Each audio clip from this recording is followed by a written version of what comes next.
Agents of I.C.S. is a Monster of the Week horror podcast meant for mature audiences. Viewer discretion is advised. Why, hello there, folks, and welcome back to Monster of the Week. Margot was out for but a moment, receiving information from I.C.S., but she's back now. Let's go ahead and join them. Hello. Hello. Alrighty, my notes state the three of you, Jay, Carson, and Graham, which I guess is me. Hello, hi, yes. Had some weird shit happen last night, but we're now past that, physically at least. Margot, you were out. We're rolling over to the next day, and by this point, Margot, you would have returned. You had a bunch of things that you were inquiring from I.C.S. I told you to write down. You can effectively ask them now before you enter the area of Galva Hill so they can actually respond to you, and I can answer what I can answer. All right. I want to know about the plant. I want to know about the carving on the bone. And I think there was one more. Let me think. Okay, while you're thinking, I can answer the first two. The plant, nothing comes back from that. In fact, this is good information because it lets you know that this is probably not a plant, actually. There's no records at all, whether it be on our side or mythological, that matches this. There's some things that match it slightly, but the more you describe it, Margot, the less it matches. And we're going to chalk this up to less like a discrepancy between what we have written down and what you've brought back to them, or, you know, maybe you misinterpreted it. And I.C.S. basically let you know more so, no, this is probably something new or different. But with the information you have, you can almost confirm this is not a plant.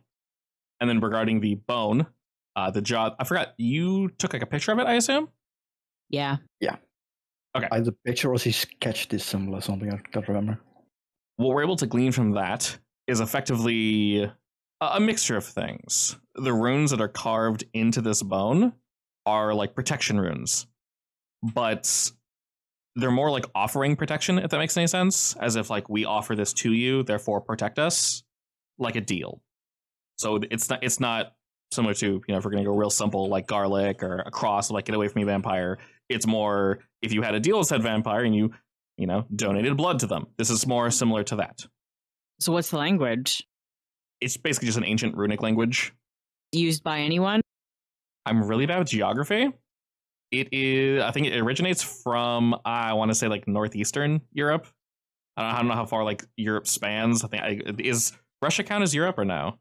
Well, it's so big. It's in the European continent as well as in the Asian continent. Yeah, I know. It's weird. So yeah, technically. Okay. But it's not a Russian. It's part of Pangaea, or Eurasia, I guess. Yeah, I know. It's such a weird spot. Oh. It's that general area, so we'll say as Eastern Europe as you can possibly get. So old Europe. I mean, you could we'll call say it that. Slavic. Yeah, Slavic. There you go. Thank you. That's the word. Or Nordic. Yes, Nordic Slavic. That's the exact phrase I was looking for. Thank you. Perfect. I was like, it's on the tip of my tongue. Slavic and Nordic is Vikings, right? Nordic is Slavic is technically not. I'm not very good at my history. Slavic just gets closer to like Germanic, but not. There's a lot of history over in Europe, unlike here. Basically, they would be closer to barbarians. Yeah, shit change names and hands and languages, and history's complicated. Mm. Barbarians, got it. All right. And then you have Finland, which is basically both. It's weird. Everything kind of mixes into one thing anyway, so it's fine. And the blood sample. The blood sample comes back as human, but matches no one on file. Makes sense. Were there any toxins mixed into it? No, it was pure blood. Definitely human, not animal, but doesn't match anybody. It doesn't match anybody? Nope. Well, that means it matches is probably gone. Yeah, it means it was definitely his. I just don't understand how it could clearly exist and then just suddenly disappear in so many different ways. Can they? Okay, maybe this is not a possible question, but can they backtrack its genetic history to maybe find some parents? No, that should be possible because of ancestry. It is because that's how criminology works. Well, but also ancestry does that. I'm saying they use the same thing. Plus, the parents also never existed. That's what I want to find out. I don't let the government have my blood ancestries sample. Have been disappeared. It does match a family, but it does not match any individual. What does that mean? And where's the family from?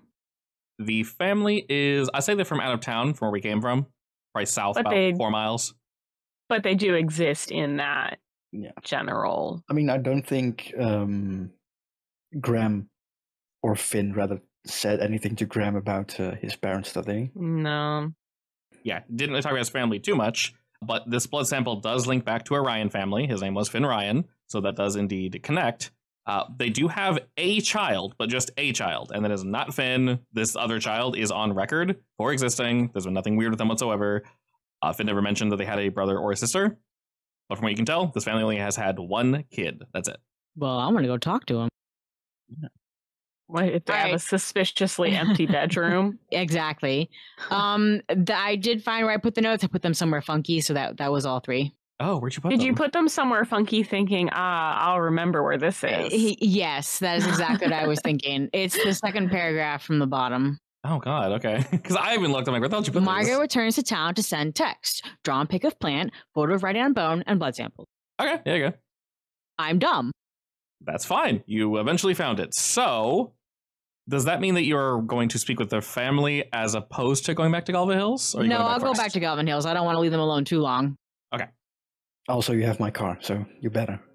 I like your car, Jay. I mean, it's a normal van. It's a nice van. That's true. I spent a lot of work on it. And time and money. I can tell. By this point, then, Margot. I almost called you Morgan. What the hell? I looked at Margot and my eyes went like Carson. The third twin. How could you do that to me? Good old Morgan. Sorry. Why would you? That sounds like sorry. That sounds like when people would call me and Melanie like Melgan. Yeah. Or Melgan. My brother's name and I did not work. We were Aunt Daniel and Dan Anthony, which is like that's not even. Dan Anthony. It's awful. Yeah. Megany and Melgan were pretty common. Those work. My name doesn't work at all. It's just awful. It's just let me correct myself. I guess there is that. And that's not half as bad as my name, or what my name would have been if I were a girl. What? Michaela. Michaela? Yeah. I like Interesting. That. Basically the female version of Michael Wood. Okay, cool. What? Say it again? Michaela. Breathes heavily. Sorry, I'm just like it does have a nice feel to it. It does have a nice feel to it. I just because it was making me think about how like when me and Melanie were born, like my dad was like he was like I don't want anything that's similar to Michael because that's my name. And so I've heard like Michaela and stuff, but I actually really like the other version of it. It sounds kind of nice. I was going to be named after Michael Jackson, so it was either that or Michaela. Oh, I love that. I'm gonna write that down. Good name. Next character. That's what it's gonna be. Excellent. All M names for everybody. We'll say it's past the early morning, Margot, when you return. I assume Jay and Carson, you guys would have, woken up, probably prepared breakfast and such. Yeah. I think one of us was staying up, right? Yeah, because of the weird dreams, right? Yeah, you guys were going in cycles, basically. So how much time happens between when we all wake up versus when Margot returns? I believe I mentioned you guys woke up around 2 or so during these nightmares. Yeah, around 2. Then you guys went to sleep. And then after that, like I said, nothing weird happened at all. So you tell me if you got a good rest or not. And then Margot would probably arrive at like, what Margot? You think maybe 9? Maybe a little earlier, around there? Whenever. I've probably been up for a very long time, so I'm sure I'm very grumpy. You have been busy. Yeah, well, so are we. We were haunted. Must be nice to not be haunted. Well, then you're grumpy and, what's the word? A little frazzled. Jittery. Yeah. I'm slurping down that coffee like there's no tomorrow. Extra I want jitters to say now. that Jay is still very relaxed. I respect it immensely. I think that Carson is like, the real life is fine, but haunting the dreams, I don't freaking think so. He's jittery and freaked out. How's Graham doing?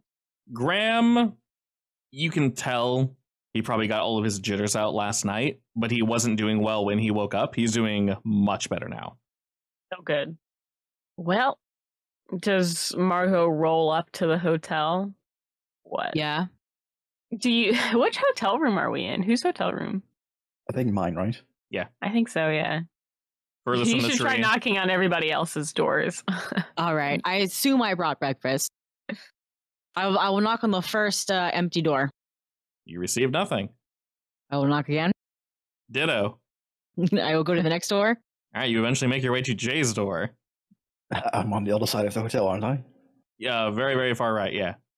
Yeah. I will knock on the door. I would probably be standing at the door, honestly. You mean outside the door? Yeah. Coffee in hand, just waiting, listening. Hey, where are the other two? Sleeping, hopefully. But I knocked on their door really loudly. Yes, they're sleeping in my room. Why are they in your room? Because we had friends visiting us last night. Explain. I'll just lead you into the door, I guess. All I'm right. not sure if the other two are awake yet at this point, but we'll see. Yeah, I think I'm awake. You smell the delicious smell of bagels. What kind of bagels? Lots of different kinds. I bought a baker's dozen of every kind. Yum. I'm gonna get some of that everything bagel. I eat it. I don't even say anything to you. It's delicious. I mean, it works for me. I'm just kidding. I'm like, hey, I also Margo. bought some, cream cheese and Schmear? other toppings. No, You don't want to call it schmear? I do not want to call it schmear. Schmear. Oh, Who Schmear. calls it schmear? Einstein brothers. because it's Schmearcast. I don't think Virginia has them, but there's a bunch of them here. I hate that. Such a weird sounding word. It's a little dirty. I don't like it. Schmear? Yeah. They're don't the like closest to Bodo's bagels I can get. So But like on a scale of, like Food Lion bagels to Bodo's bagels, One to Bodo. they're the closest because they're actually fresh made bagels. Okay, I get you. This can be fantasy Bodos. Sure. I Just accept. called that because of the Germanic word for spread. Really? So it's an actual Is word? schmear? Without the, sh sound. More of a smear, but yeah. Okay. I just think it's so funny. I mean, schmear also how works if it's more German. America steals everything. I mean, no offense, but your country didn't exist 200 years ago. It's true. We have to pick up stuff somewhere. They already had cool words. We'll just steal them. Cries. I mean, at least you didn't do the same thing as England did. The language is literally 3 languages pushed together. Sorry, what was Hell that? yeah. England? The original evil, you say? Yeah. Yes, the British, the colonials. The original evil.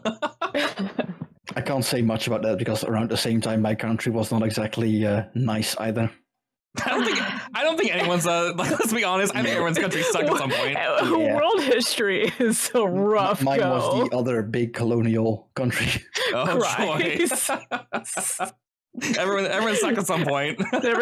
We're virtual handshake right now. Basically.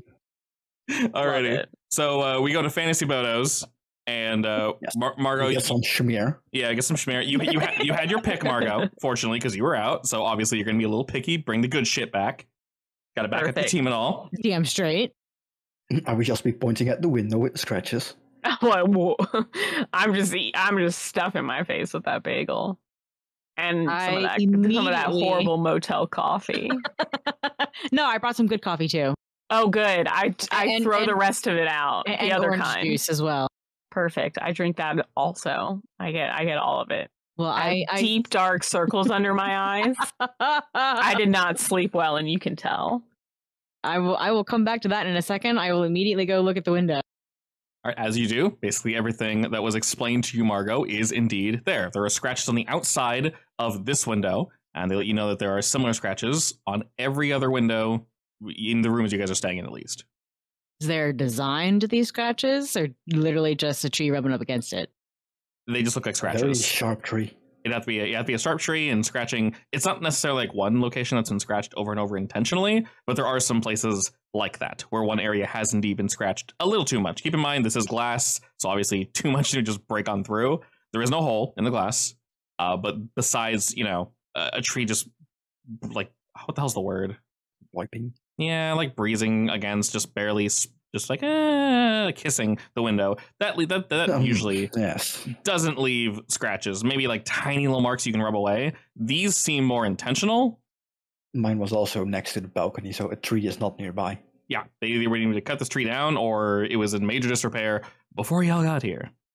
All right, so they're just a couple scratches. Why do you guys look like you didn't sleep? Oh, because it wasn't just scratches. It also came with dreams or nightmares, I guess. Also, Margot, you know the kind of job we do. Why are you questioning this? I'm questioning it because I needed details.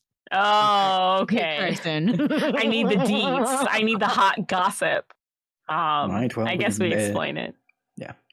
Like the one thing that we all noticed that it involved, like, what was it? Was it whispering or was it mirrors and glass surfaces and stuff like that? There was definitely whispering. And then there was the thing at the glass. Yeah. In my case, it was a mirror. Yes. Yes. But definitely something glass, and you got attacked by a tree. So yeah, and then something actually came into physically was outside of Graham's room, right? I mean, all of our rooms technically. Yes, true. You guys heard scratching. He wouldn't have woken up though, right? Right. No. You guys actually heard. We don't know that. You're not sure. You guys heard scratching in your dreams, but then you heard scratching. You guys know you were awake, coming from Graham's room. When you entered the room and woke him up, the scratching ceased. Well, it ceased when he woke up, I believe. Yeah, it'll happen pretty quickly. So. And then when we checked all of our rooms, it was everywhere. So presumably all of us got friends. What about you, Margot? Did you have any dreams while you were away? Did you even sleep? No. How's Margot looking? I'm going to be honest. I probably look a little tired, but I think she's probably used to sleepless nights. So I'm managing. I will tell you about the plant, the carving, and the blood sample. About that jaw thing that I picked up, by the way, was that a case of my friend giving me a hint, or was it more of a my friend wanted that thing for his own reasons? Like, was it one of his collections? Yes, you know he wanted it for something. Okay. It wasn't directly involved, but the runes on it probably were. Yeah, you get the feeling that this was basically the trade-off for it helping you. Once it brought you there, it wanted a little something in return. Yeah, makes sense. But it's probably going to disappear at some point anyway, so... Wait, your friend wanted it, or what did he do with it? Well, you can try asking him, but he's not going to answer you. I.C.S. has been trying to find out what it does with those things for, I don't know, probably a long time. All right, weird. I mean, you can probably find some info on the I.C.S. about the thing. You guys have had it locked up in your vaults for supposedly decades, so... That's until true. I stole it. We'll pretend we didn't hear that. No, trust me. You know. They know. It's the entire reason why I'm working here. Either way, I'm pretty sure it wasn't the only one with runes on it, right? No, I think most of them had something carved on them, right? Yes, they also look similar, so you can venture to guess they were all about the same. So they seem to be some kind of, I don't know, peace offering, I guess. Sacrifice. Can I say I also asked about maybe native tribes in the area, historically speaking? You can, but what you get back, because of where this is, obviously there are a lot of Native American tribes from like long ago. From what you can tell, they have nothing to do with what's going on here. Nothing matches up, at least. I mean, the writing was like ancient Slavic, right? Or yes. That's true. Yeah, they didn't have that kind of writing system. Not Slavic. It was Cyrillic. Yes. Well, I'm just asking for, maybe source sake. Yeah, doesn't hurt to ask. Because, I mean, if it isn't historically something here, then that means this got here by accident somehow? Yes. Just what we need. Our very own Baba Yaga. You got something against the Baba Yaga? No, not out loud. I would never say anything out loud about her. Oh, God. Nobody can speak of them aloud. I mean, on the plus side, she's only interested in kids anyway, so...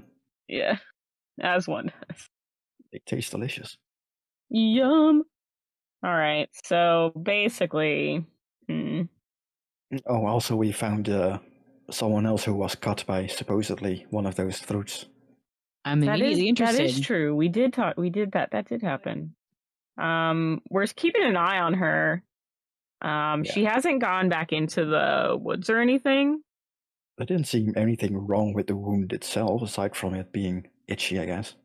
Yeah, but she said that like it was itchy, but it was also like I mean, I guess generally when you have when you have a bug bite or something, it's supposed, you can't stop yourself really from scratching it for the most part.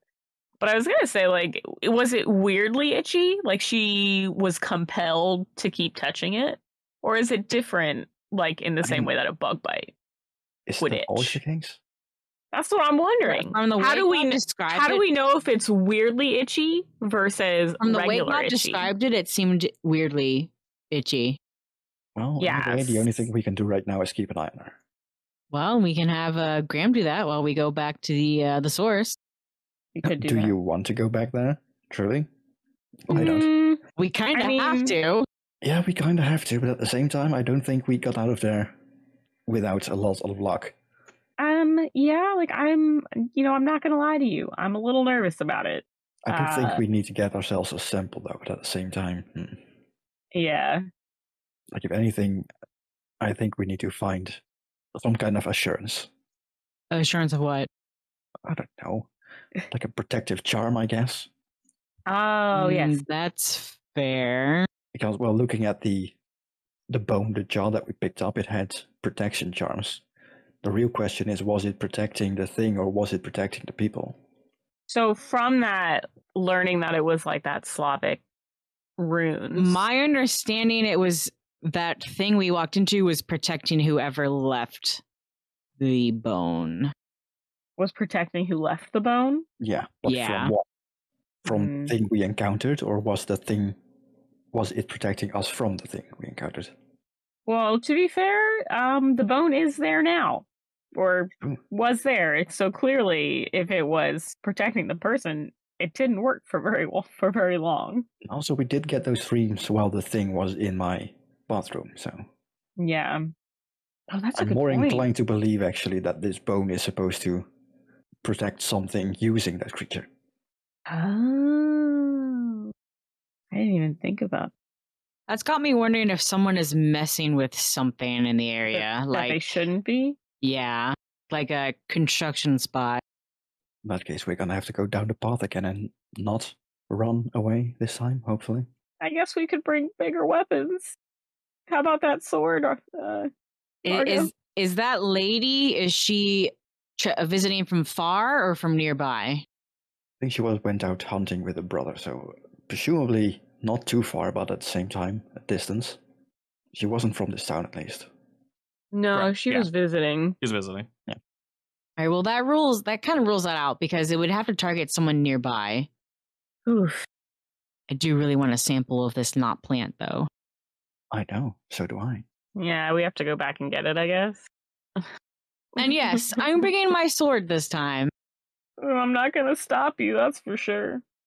So has my friend at this point already taken the jaw away, or is it still in the bottom? Still there? I'm going to immediately use my special thing to ask it a question, then, I guess. Use all my luck for the day. What's the question? Would keeping this jaw on us protect us from whatever is in the woods? I would say before you roll, don't roll just yet. You get a feeling. You normally know, Jay, when it's payment time, effectively, when it's going to answer a question. It'd be for a trade. This one's effectively free. It sort of gives you a vibe that, no, this job will not protect you. Well, too bad. In that case, you can keep it for now. We still don't know why your thing wanted that, right? No. Like, supposedly it's going to give me, like, a place to deliver it at some point, and then it'll disappear from good. Or maybe it'll just disappear out of my pocket. I never know. Oh, God. Just casually. Gone all of a sudden. Like, the only thing we do know is that it's supposedly good, that the I.C.S. allows it. Allows it? Well, otherwise I would have been killed. It's probably true. Or whatever I.C.S. does with people that find out about this stuff. Any insight on that, Margo? I can't say. You can't or you won't. Both. Okay, that's good to know. Well, either way, I'm happy to be alive, so let's go back into the forest and potentially die. Perfect. Sounds like a plan. Love it. Sounds great. The more willing you are to die, the less they'll be mean to you. I hope so. Now, realistically, is there any preparations we can take for this, I guess? Aside from bringing big guns. I'm not entirely sure because I didn't know what it was. Yeah, if only your brother was here, he can get his hands on a flamethrower, right? Definitely. Oh, wait, did he tell me already? That's up to you to decide. Last time we basically said he mentioned it and you guys would get together later. You could have said, if you wanted to, that Maverick just said, hey, Margot, there's something we need to talk about, and didn't specify. So that's up to you. You know what? I think I would have called him because there's probably some waiting time while I'm just waiting for stuff to get analyzed. See, the only problem is with my brother. Yeah, I found out we have an older brother, so my brother's a little busy dealing with that. What? Just a brother hanging out somewhere in the ether? Yeah, I thought we were parentless, siblingless orphans, but apparently we have an older brother. Wow. Weird. In that case, I guess you have another reason to survive. Yeah, my brother really likes my brother really likes this older brother, so I definitely have to meet him. Well, that is all right, let's go. What a surprise. The world is a weird place. I'm not sure if I should be lucky that I don't have any siblings. Anyway. Think on it. Maybe I did have siblings and they were disappeared by a forest. Who knows? I'll never know. As you guys are heading out, you said that you'd like to leave Graham behind. Yeah, in fact, I want him to watch the lady. Okay, so obviously he would protest initially, but you let him know that, well, it's to protect Maya. And he goes, basically, all right, fine. I would ask my pocket watch if he wants to be left behind with the bone in the bathroom while we are gone. You get a feeling that it's content, and whatever it needed, it basically got. So bring the bone with you, do whatever you want with it. Nice. In that case, I'm gonna bring it with me. Or does Margot want to have it? Does the organization want to have it? The bone? Yeah. Did the organization mention that? You know, Margot, anything weird, they 100%, especially if they don't recognize it, would not mind physically having it, yes. Yeah, they'd love to have it. Into like one of those protected lock boxes I have in my fan then. That's perfect then. They like weird shit. And let's hope that it doesn't bring them weird nightmares as well, because that would be an issue. Oh, they're used to that. It's fine. Yeah, effectively, if you bring them any items, you obviously can warn them like, hey, this did blank. They go, cool, we're still going to test it anyway. If someone dies, oh well, you know. Exactly. That's the kind of organization they are. They're obviously incredibly careful, but they're entirely aware of the weird shit you'll bring back. All right, in that case, they're going to have fun with this one. Yeah, you get more kudos if you bring things they like back. Just hope they don't start disappearing, because that would be an issue. Indeed. They also need to steal the guest book or something while we're waiting anyway. Guest book? Yeah. So you know how Finn disappeared, but he had like the remnants of his existence basically in books and on camera? Not a bad idea. Well, usually hotels and motels have one of those like guest books, right? Where they can write something. Yeah. I'm not sure. And in fact, that might give us proof of other similar victims if there are any. Yeah, so I was going to see if they have one of those books. What are they called? Guest log, usually. No, more of those like front-facing ones that guests can leave messages in. Like weddings also have them, usually. I'm sure they have a name, but I'm blanking on it. Yeah, I was going to check if maybe this hotel has one of those. Because usually there's like boxes where you can write in, and if one of those boxes happens to be blank. I know what you're talking about, but my brain cannot conjure the word. Do you guys check for this first before you head outside, or...? Yes. Yeah. Okay. We'll just call it a logbook, I guess, for now. The guest logbook. Yeah, guest logbook. And the first one you're looking for is basically people that just kind of sign and say, hey, I was here, effectively. Basically, something like that. Okay. Like, we were here, our anniversary was then, we had a lot of fun, great place. Perfect. While looking through, you do indeed see plenty of names, and you flip. You guys try to find about the date where Graham and Finn would have arrived, and you see Graham's name, plain as day, written incredibly over the top with multiple colored pens he probably had on him. It stands out amongst all the other names. It's Are they called guest books? I think so. Yeah. Maybe? Yeah. Something along those lines. A weird ass French name or something. I don't know what they're. Sorry, I'm still thinking about it. Honestly, one of us is definitely correct. I do know that much. Guest book is incredibly boring, so it's probably what it's called. Okay. But you see Graham's name, and his name is almost taking up like 2 spaces. Maybe he oversigned it a bit. And after that, the names just continue, but there are very few. There's like maybe 8 names after Graham's, and there's no Finn. Is there blank where his name would have been? Probably in the space that Graham is taking up. His name kind of bleeds into where another space would be. It doesn't look like it was erased. It looks like just nothing was written there. And everyone just decided to keep writing beyond that. Are there more of those, weird empty spots, I guess? Nope. Yeah, or over the top names? There are some people that tried to sign their name in a very fancy way. Graham went for more of the artistic interpretation of his name. Did that deliberately? Oh, yeah, definitely. 100%. Yeah, Okay. like I said, it looks like he used multiple different colored pens to write his name out in this really crazy way. Oh, okay. Yeah. That's kind of cute. A guest book, or a visitor's book, or a guest comments, or a visitor book, or a nautical guest book. A nautical death book. Probably not nautical, but all those other ones, yes. Probably not a nautical death book, though. That's a bit too morbid. The nautical death note. You write someone's name in there, they get drowned. That's horrifying. No thanks. No matter where they are, Jesus.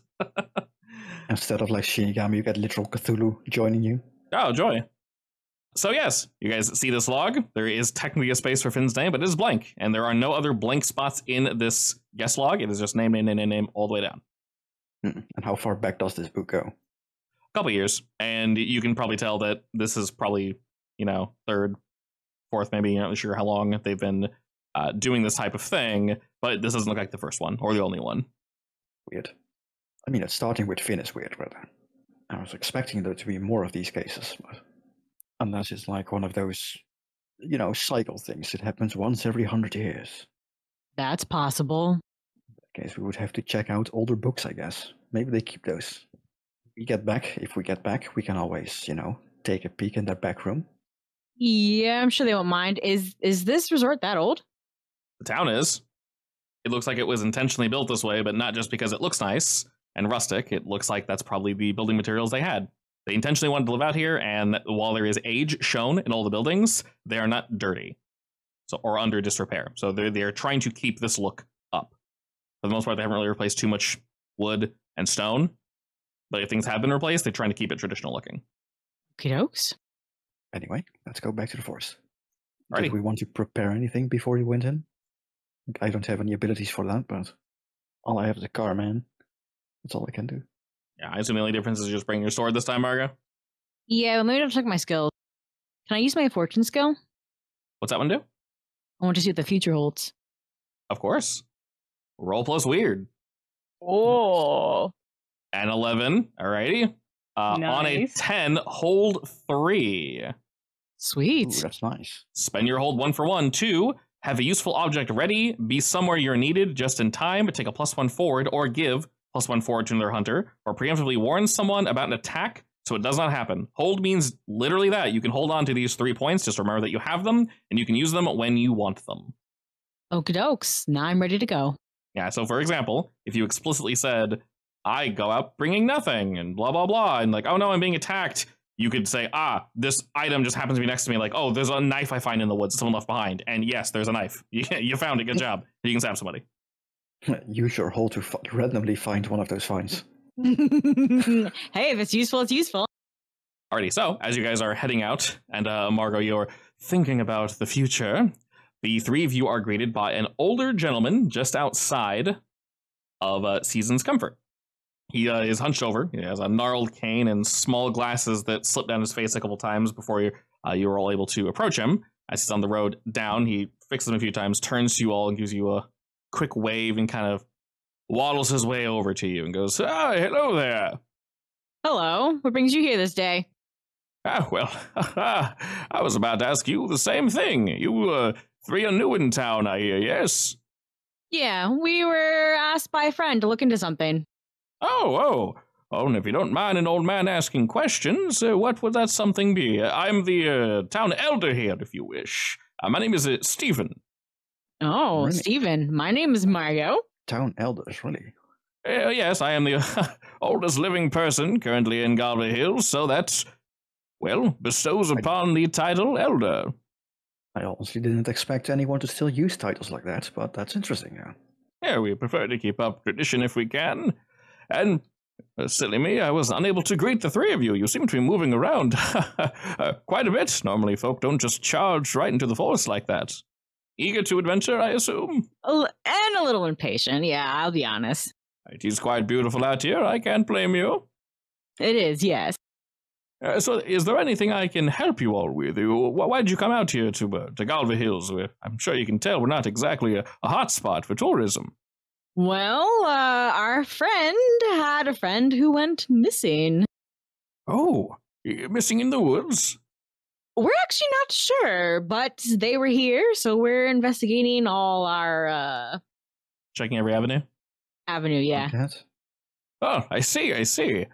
Well, as I mentioned, if there's anything I can help you at all with, please, do not hesitate to ask. He turns a bit and he points to probably one of the larger buildings in the housing district that you guys can see in Galway Hills, and his home is kind of up on it, very similar to the inn here that's kind of up on a hill. His is also sort of up on a hill, and it very much stands out amongst the rest. It's quite large. It's easily, like I said, the biggest home within the housing district, away from the market, basically. Obviously, the grocery, if you will, various farmsteads are going to be a bit larger. He kind of points over that way and says, I'm there on top of the hill. It shouldn't take you too long to get there. It's not exactly like Galway Hills is tremendously large or anything. Can we see this house from here? Yeah, very much so. He points it right out for you. Wow, nice house. Thank you. If you'd like to stop by for tea or something, I'd be happy to oblige you. How old does he look? He's definitely old. I'd say maybe close to 80s, possibly a bit older than that. He is hunched over. Probably took him a heartbeat to get here. He said his name was walking Steven? since yesterday. I meant to say Stefan, but yes. Stefan? All right, that's a very different spelling. I would like to pose the same question to him that we were asking. Well, they were asking everyone else. You look like you might have heard some stories. Are there any old folk tales in the area? Oh, plenty. What exactly interests you? Maybe something to do with an old European language? A folktale dealing with a language? How so? Yeah, like an offering of protection. Oh, well, not entirely sure if I can say there's one that is local, but there are plenty of traditions passed down. I'm interested in anything. Oh, well. There's a reason I write everything down. I can't exactly keep all that juicy information in my noggin, but I can maybe try digging up something for you. Sure, I'd appreciate it. Appreciate it. Yeah, of course. When you say protection, you mean from like what, spirits and things of that sort?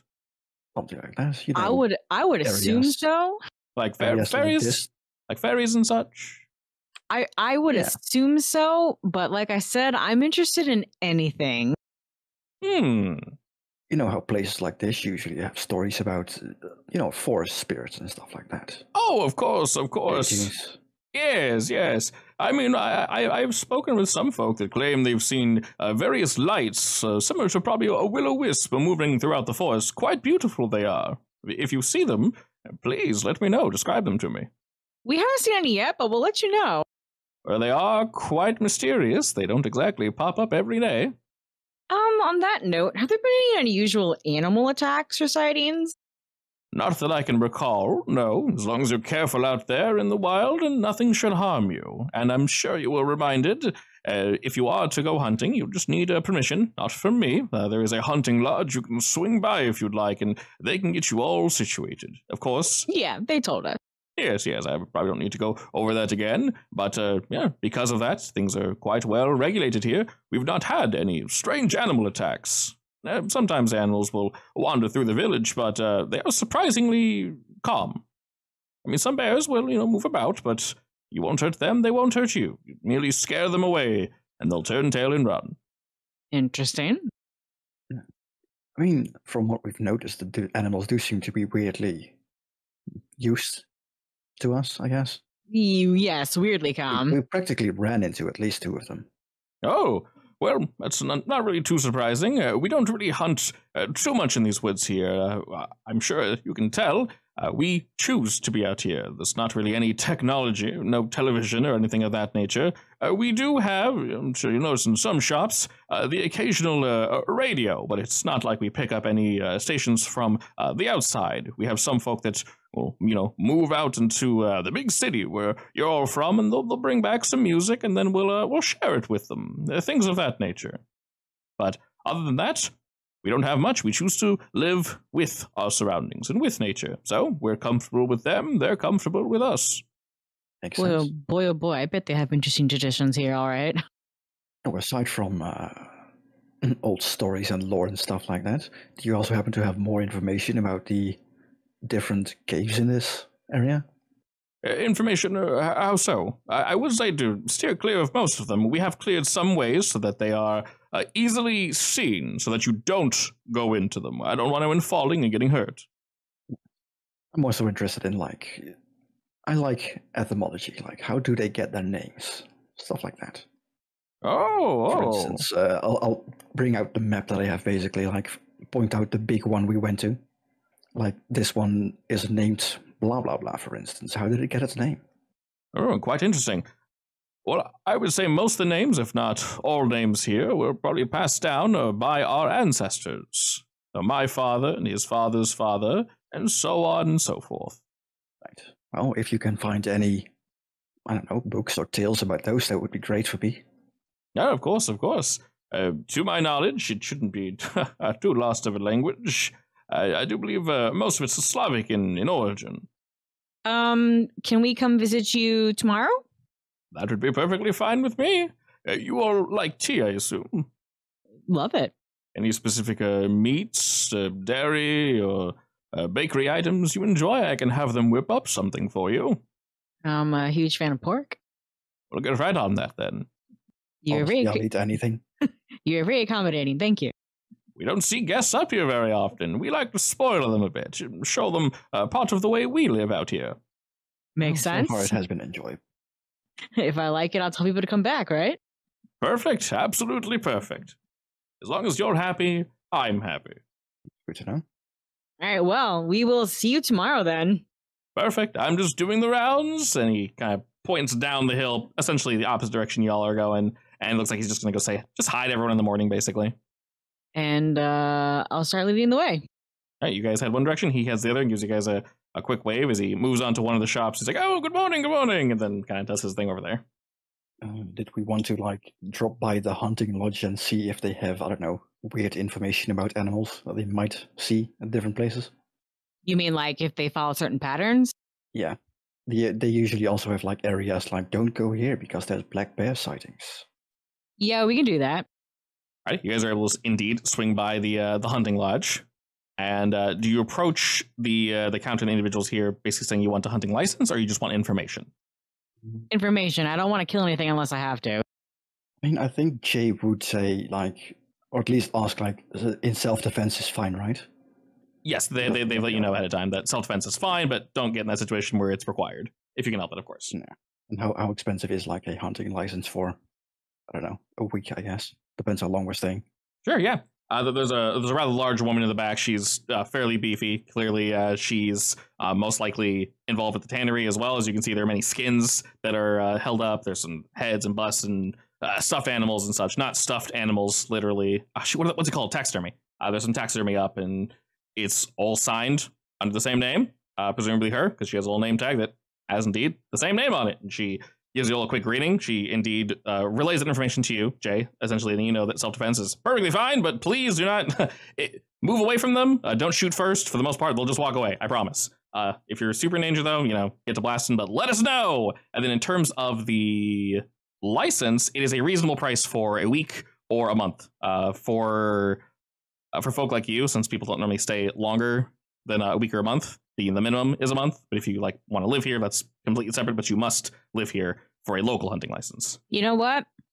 This thing in the woods is controlling deer. I'm gonna go ahead and get a license. Is it controlling the deer though? Yeah, it definitely is. I don't think we can. Deer, so definitely. Oh, well, but maybe it appears like a deer. Yeah, so it might Yeah, not be a deer. but on the off chance that it decides to attack us as a deer, I don't think we can blame that as self-defense. Yeah. Yeah, all right. I would rather shoot a weird deer and then find out that it's actually a deer and we're going to have to, like, bring it with us. Look, as long as we don't waste with a it. license or without. Yeah, no, that's fair, though. I'd say go ahead and get the license. All right, fair enough. On the plus side, I'm sure I.C.S. will cover for it, right? It's an expense. Yeah.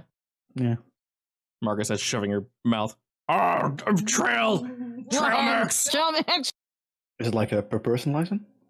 Yes, and it is a very reasonable price since the three of you are all buying it together. They are able to discount it very easily for you. And she seems very happy to, sign your guys' names. Yeah, I assume you guys give your names, or... Yeah. All right, she signs you all up. I think that this town is going to have an issue with or with people finding out who I am or something, so... Perfect. There is, obviously everything is handwritten so that she has you fill some stuff out, and effectively lets here's a temporary license while we get things officiated for you. But other than that, they can take your guys' picture real quick on like a Polaroid. They can get all that situated, and of course, Margot, because I.C.S. will be covering most things, and they don't have any tech here really. You have to pay in cash, but once again, it is indeed reasonable. And I have to keep the receipt, of course. So they have all that. Later, you lose the receipt. No. Is one of those handwritten receipts? Yep. Everything is handwritten. All. I take a picture just in case I lose the physical copy. Yep. They do not mind. Go nuts. She gives you guys a real quick, real cute, just like, all right, make sure you don't lose this, et cetera, et cetera. If you bring anything back, feel free to swing by here. We can get it gutted and skinned for you. Good thing. The usual, but yes, you would now all have a hunting license for you. Yeah, Marco and Carson will once again notice that Jay has a very fancy handwriting. You have very fancy handwriting. A very fancy handwriting. You don't look like someone who'd have fancy handwriting, Jay. Well, that's what happens when you grow up in an orphanage. Oh, a backstory unlocked. Go on, I'm listening. There's not much of a story, honestly. I was grown up in a orphanage. That's about it. Too bad I.C.S. didn't find you sooner. Yeah, I was going to ask about that. Is that normal? Is what normal? I.C.S. picking up random orphanage kids. It sounds a bit, brainwashy. It does sound a little brainwashy. As somebody who was brought in later as a consultant, I don't know if I have an answer for that. No, you'd be surprised how many orphans are touched with magic or something. That's how they end up orphans. That is fascinating. That's slightly concerning. I guess I should be lucky that my parents were just, drug addicts. Oh, if you say so. Lucky? Honestly, I'm gonna hope that that I don't find out it was magical drugs and I have some kind of weird powers. Okay, that's fair. That would definitely shatter my worldview. Yeah. This is the case with most books. All right, on we go. Oh, did we get the ask are there any areas we should avoid? Oh, yes. Bear sightings. That question, very good point. She, very obviously, lets you know to... you guys have your map on you. Do you mind if she marks it up? No, she nope. can go ahead. Go right ahead. Alrighty, perfect. Well, let me take this here. It definitely has the marking already for the big cave and the small cave and the area where the stuff was going weird. All right, she kind of pauses. So she'll notice that. Yeah, she pauses and sees it and goes, oh, you guys have already been out there in the forest, looks like? Partially, yeah. Well, perfect. Did you go into the cave, or? We just took a peek. Oh, we're gonna check different caves out, yeah. I would recommend in general avoiding them, especially if you're going hunting. Animals tend to live there, and we would prefer you stay away from their homes at least. If you are to go hunting, preferably get the ones that are moving about and such, and not where their homes are. Of course, we know. Right, there'll be babies there. If I'm going to hunt anything, I don't want an easy target. Not so much an easy target. You yourself might be in danger. Obviously, if their children are there, they will fight you. So, of course. Right, just kind of putting it lightly. So I would avoid in general. She kind of highlights that, their areas cut up into cubes on the map. She starts kind of highlighting cubes and just marking a general area. And as she's kind of moving around, avoid here. She kind of circles a whole-ish area of this whole area just stay clear of. The brush is too thick. It'll be difficult for you to get around. The ground isn't too stable. She just kind of explains it away of people have they don't get lost here, but they'll fall, they'll get hurt. We don't want that happening to y'all. So if you stay over here, oh yeah, there's plenty of deer and such. And she does indeed highlight the other cave, quote unquote, that you guys went to. That general area just says very unsteady ground. Don't go over there. She also marks another cave that you guys didn't go to, effectively saying stay away from there. There are known bears there. Just don't go there. Are we seeing a pattern on the map of like animals avoiding that area or hanging out in that area? The special area. The special area she tells you to avoid because you could be hurt, whether it be falling or something else, or just lost because it's really, really thick there. In terms of like where the animals will be, there might be some there, but it's literally not worth it. There's more elsewhere, and the thicket isn't quite as thick. So. Interesting. So it naturally deters people. Yes. Then why did it let us in? Well, maybe we fit its protection criteria. Yeah. Or maybe it wants one of us for dinner. I don't know. Also that, yes. Or maybe it's just trying to protect this village from entering there because there's something bad there. Also that, yes. I guess we'll find out when we go in and hopefully not die. Right, I assume that is our cue to go back into the forest. Yeah. Yes. Yes. Going to the forest? We. House you say yes. Jay is like, as we walk into the forest, like Jay is loudly counting out all the dead flags we have set off at this point. Excellent. Jay, please stop. Why? It helps with anxiety. Your anxiety, maybe. Fortunately, your group did get ready nice and early. So we're able to move back. And we know the way there, too, so. Indeed. You guys already have things labeled. You know where the entrance is and all that extra good stuff. You're able to re-enter Lovagash without really any issue. I assume we're going straight to the no-no zone? Yep. All right. Wonderfully labeled as such. They didn't happen to ask your people what Lovagash translates to, right? Is it actually called that? Yes. Yes, I would have. Okay. It is Croatian. It translates to Hunter's Grove. Do we know if it was named that by someone in particular, or if it's always been known that? Croatian does fit with the Slavic moniker, so. From what Stefan said, basically everything here was named what it was by the locals, and they just kept the names. But so they can't pinpoint the actual name, or is it in the traditions he mentioned? It's in the traditions, so it was always named that since his father's father, etc., etc. Who still uses the word grove in even those times, honestly? And now I'm thinking that there's druids in there or something. There, now if you put your finger over it, you'll get a translation. How cute is that? I didn't know Roll20 could do that. That's actually really cute. Oh, that is cool. Yeah, the three of you are able to enter the forest with relative ease. And as we mentioned, we are marching straight to the bad zone. It doesn't take too long because we left nice and early. And double clarify, Margot, you are hauling your sniper and your sword, or just a sword? Both. All right, you got some some heavy shit on you, but you are... I'm stronger than I look. It's cool. Oh, of course. But you are heavily armed. You just got a lot on you, but you have options, and that's very, very important. So dispensing with all the formalities and such, we'll say it takes about, I think I mentioned an hour and a half, maybe 2 hours to fully get there at a normal, steady, safe pace, at least, considering what we're carrying and how heavy the underbrush and everything are going to eventually get when you guys do get there. But you do. Do we sense any eyes on us along the way? Along the way, you do not. No. You guys left nice and early. There are indeed some birds and such fluttering about, maybe some animals off in the distance. They're picking the early worm and such. But other than that, you are all undisturbed on your way through the forest. We eventually reach the decline. I almost called it a reverse incline. My brain is working today. Yes, a reverse incline. Yeah, it's like, what's someone call it? Not counterclockwise. I think it's called like reverse clockwise or something stupid. I forgot what. Like it's counterclockwise. Anti-clockwise, that's what it was. I remember someone saying that. I'm like, what? Just kind of give me a huh? Anyway, we head on down. And here is where we legitimately need to slow down. As you guys were told in the Hunter's Lodge, you would definitely get hurt here were you to rush. This whole area, this declines down. There's jagged stones and bushes and trees and such. Everything's growing just fine, but this is not meant for human travel. And after some time, you guys do indeed find the entrance to the walkway. Takes a heartbeat, but recalling, it is approximately right where you remember it should be. Do we want to make like extra precautions at this point? Do we notice anything different now that we know what we're looking at? You do not. And as per last time, the canopy is quite thick, so things do get darker. It is by no means pitch black. A flashlight would aid you, but because it is daytime, it's legitimately like 10 o'clock in the morning. You guys can still see fine. It is just darker, notably. Do we want to tie ourselves together with rope and promise each other we won't look into the forest or leave the path or look up? That's not a bad idea. Yeah. I will lead. Sure.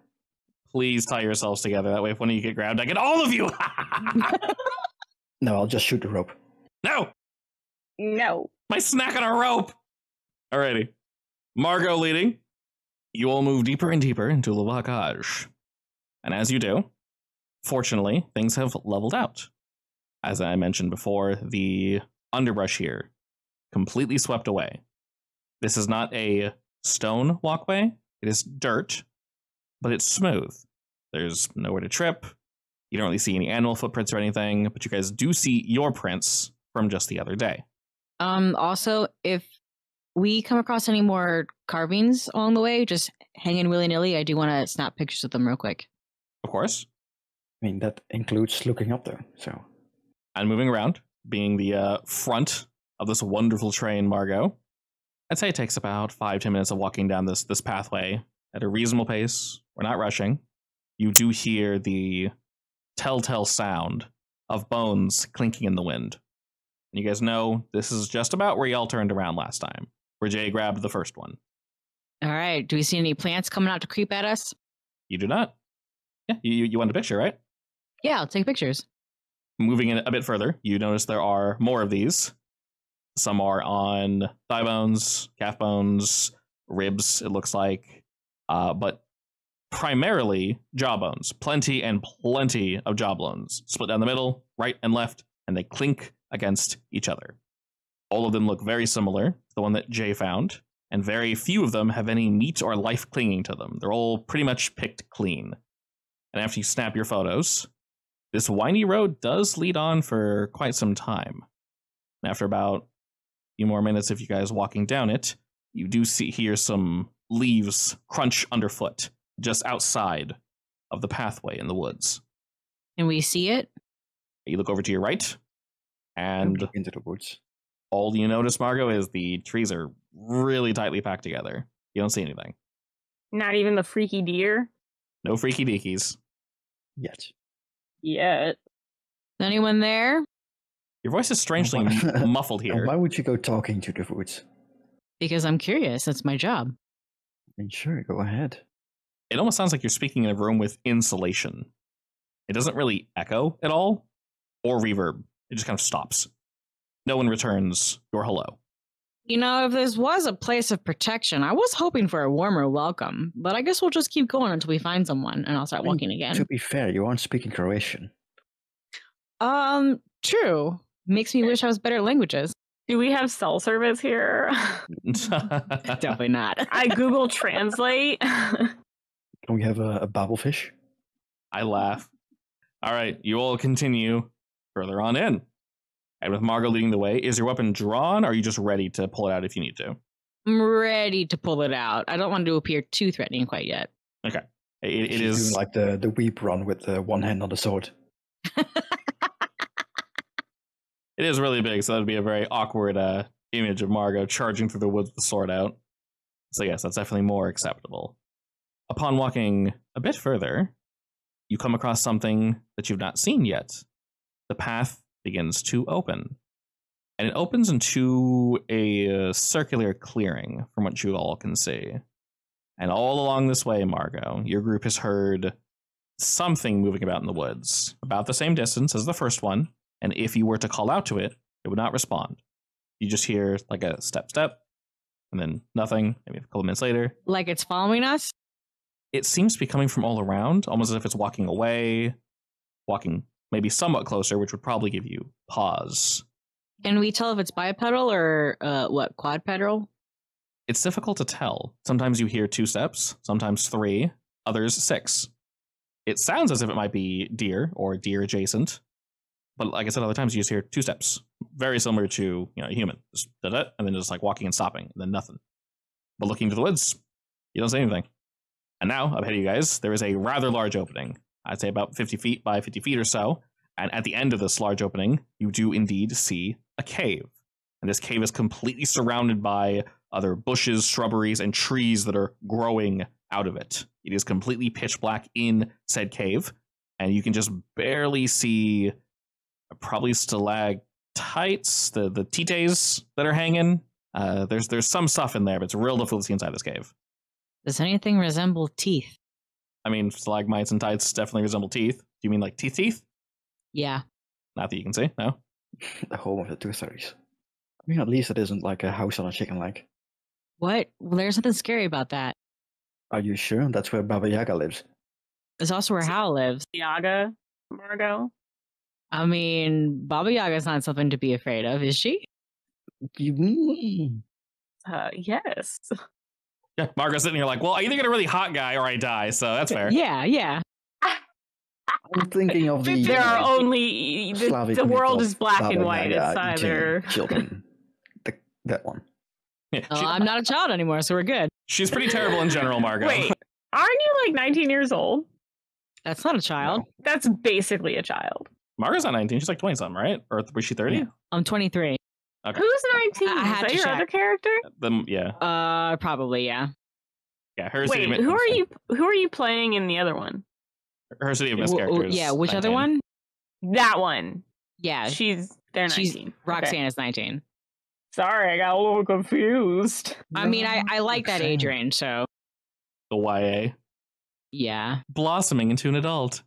Or stumbling, depending on the character you're playing. Yes. But yes, you all see this before you. What do you do? Well, we survived so far. I guess we just keep going. Yeah, I think the cave's the dangerous part, but all right.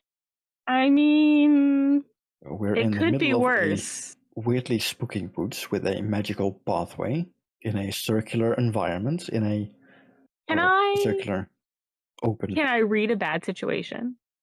You very much can, yes. All right, I'm going to do that real quick. Alrighty. We got ourselves a 9. So you can choose one of those things. It should be on the move itself. I do wish to put it in chat. It's what's the best way in? What is my best way out? Are there any dangers we have not noticed? What's the biggest threat? What is most vulnerable to me? And what is the best way to protect the victims? This is a hold. So if you want, you've read the situation. You may hold. Fun? Yes. Is 10 a success? Yes. Can I give her +1 forward for success? Oh, just your luck? Yeah. Yeah, definitely. So that's hold 3, I think. Yeah, that's hold 3. I want to use my luck to bump up Carson's luck. Okay, I'll give you the dice there to say you have hold 2 on your thing, and then for Carson, you have a +3 there on your little token. That basically means you have 3 individual hold. You can choose to use those, and when you decide to ask those questions, you will get a +1 ongoing during the scene whenever you act on that specific information. So for example, if you say, what's the best way out? And you go, I got a punch in the face. You don't get a punch 1. Punch 1, +1. You do get the punch 1. Congratulations. But if you say, what's my best way out? And then you say, I want to leave, then you get your +1. So once you act on the information that you asked, you get that +1. Any questions anybody else would like to ask? Now, is there anything we haven't noticed yet? That's what I was going to ask. But if you guys think there's something better I should ask, let me know. Well, you can ask 3 now. I guess that's true. Also, I'll start with, are there any dangers we haven't noticed? And I'll save the other 2. All right, perfect. With that, Carson, I will let you know, upon entering this open clearing, yes, you guys now get the feeling of being watched. You cannot tell where it is from, but there is definitely something malicious watching you now. I say very quietly to Margot and Jay that we're being watched. It's not surprising. Also, let's keep an eye out. Upon closer inspection, near the mouth of the cave, near this clearing, you guys can see 2 very large wooden pillars that are wedged into the ground. One on the left side and one on the right side of this cave. I'd like to investigate a mystery. Yeah, I'd like to approach them too. All right. As I mentioned, the cave itself is quite dark. The light that's just barely coming through the canopy is almost completely snuffed out. So you guys have to whip out your flashlights to see here. Done. Excellent. Actually, I have dark vision. Yeah, I wish. Bad. No. All right. You take a look at these large pillars as you walk up to them. You can see they are firmly wedged into the ground, and they look old. There are knocks up this pillar, almost as if someone shoved like a large nail. And I mean, like, in terms of, oh lord, circumference, like what, 3 inches diameter, 2-inch diameter, huge nails. There are many near the bottom, and there are some near like the midpoint, but there are none between those locations. Snap, snap, snap. Goes my camera. And looking closer, at least silence it, Marco. Flashes on everything. Got one of those Polaroids. Carson, pose. Come on, do a lucky sign. I strike a pose. Hey, it might be a Polaroid. You can't fool those, right? True. Well, yeah, true. That's how you find ghosts too. It has to be Polaroid. Well, it doesn't have to be Polaroid. And as an expert on ghost hunting, you should know that. You're not an expert, but I am. Yes. I'm an expert. You should know. I'm an expert, and you should have absorbed all of my knowledge through osmosis. Do I spend that much time with you? How dare you say that? Okay. I mean, moving on. If that's true, then why are you still getting hired by I.C.S? You have to, assure you look at your position. It's true. Carson is actually an adrenaline junkie. He just won't admit to it.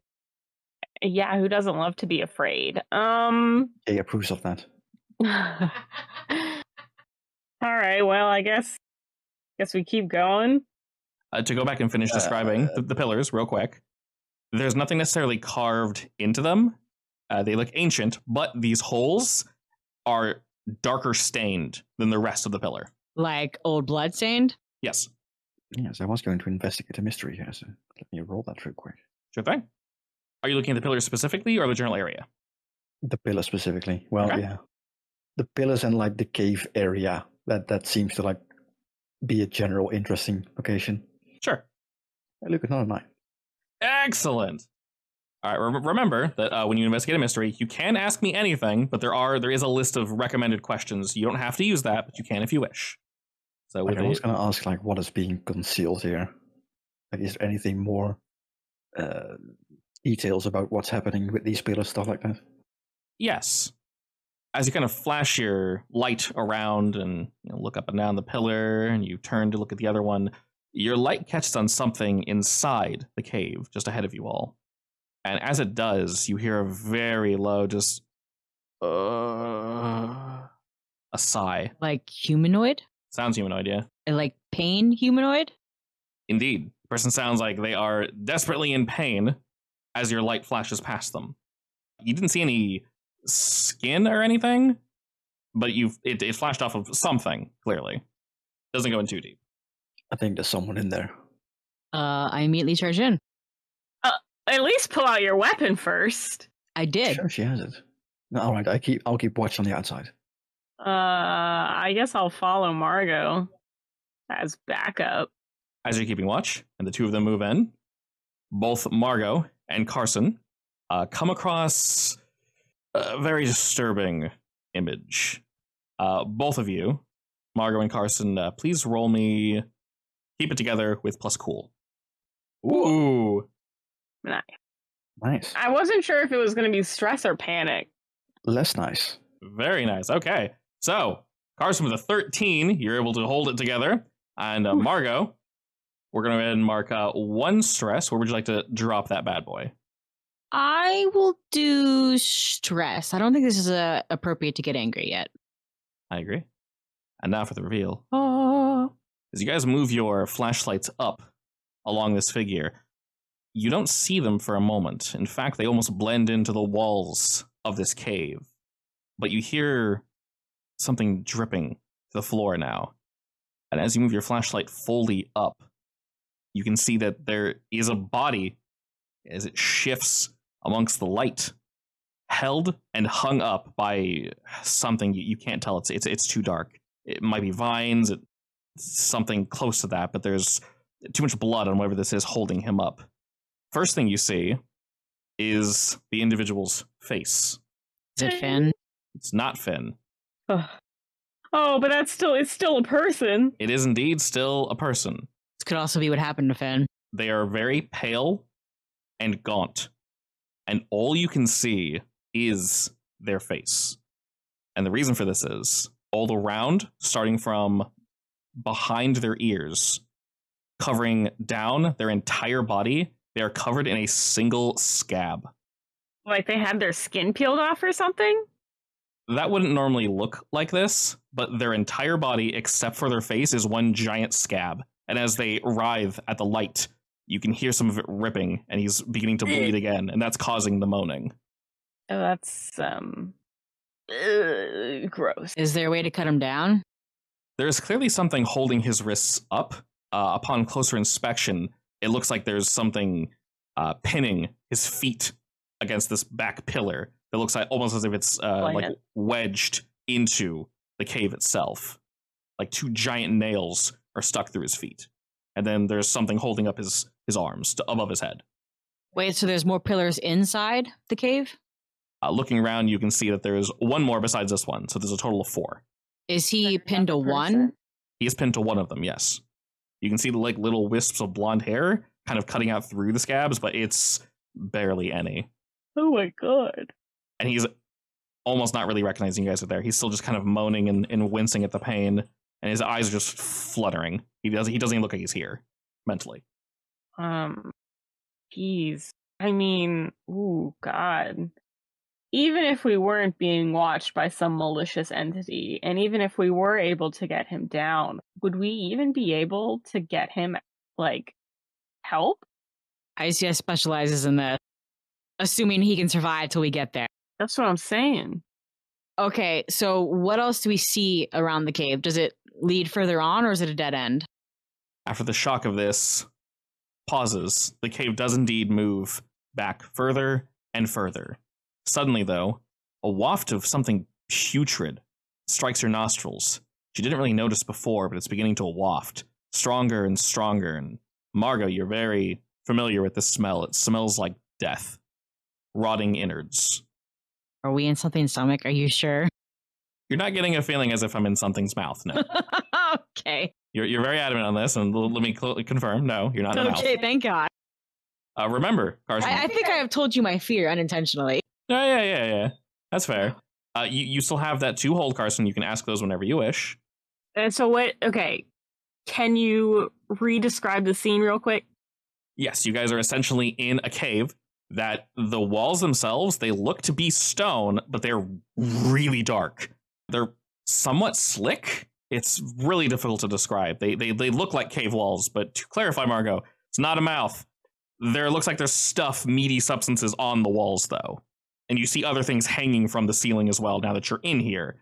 Inside this cave, to the right is a pillar. This man is hanging from this pillar. To the left is another pillar with nobody on it. Between the 2 pillars, the cave continues back further, and there's a stench emanating from there. So we can't see any other bodies? No, just this one. And there's something coming towards us. There's a smell. That's about it. Okay, but it's getting stronger? Yeah, can I investigate? I will say it's getting stronger, mainly because you're noticing it now, and the shock of this person has fully set in, and you're sitting here, so the wafting isn't getting stronger necessarily, it's becoming more noticeable. Does that make sense? All right, how about, can I,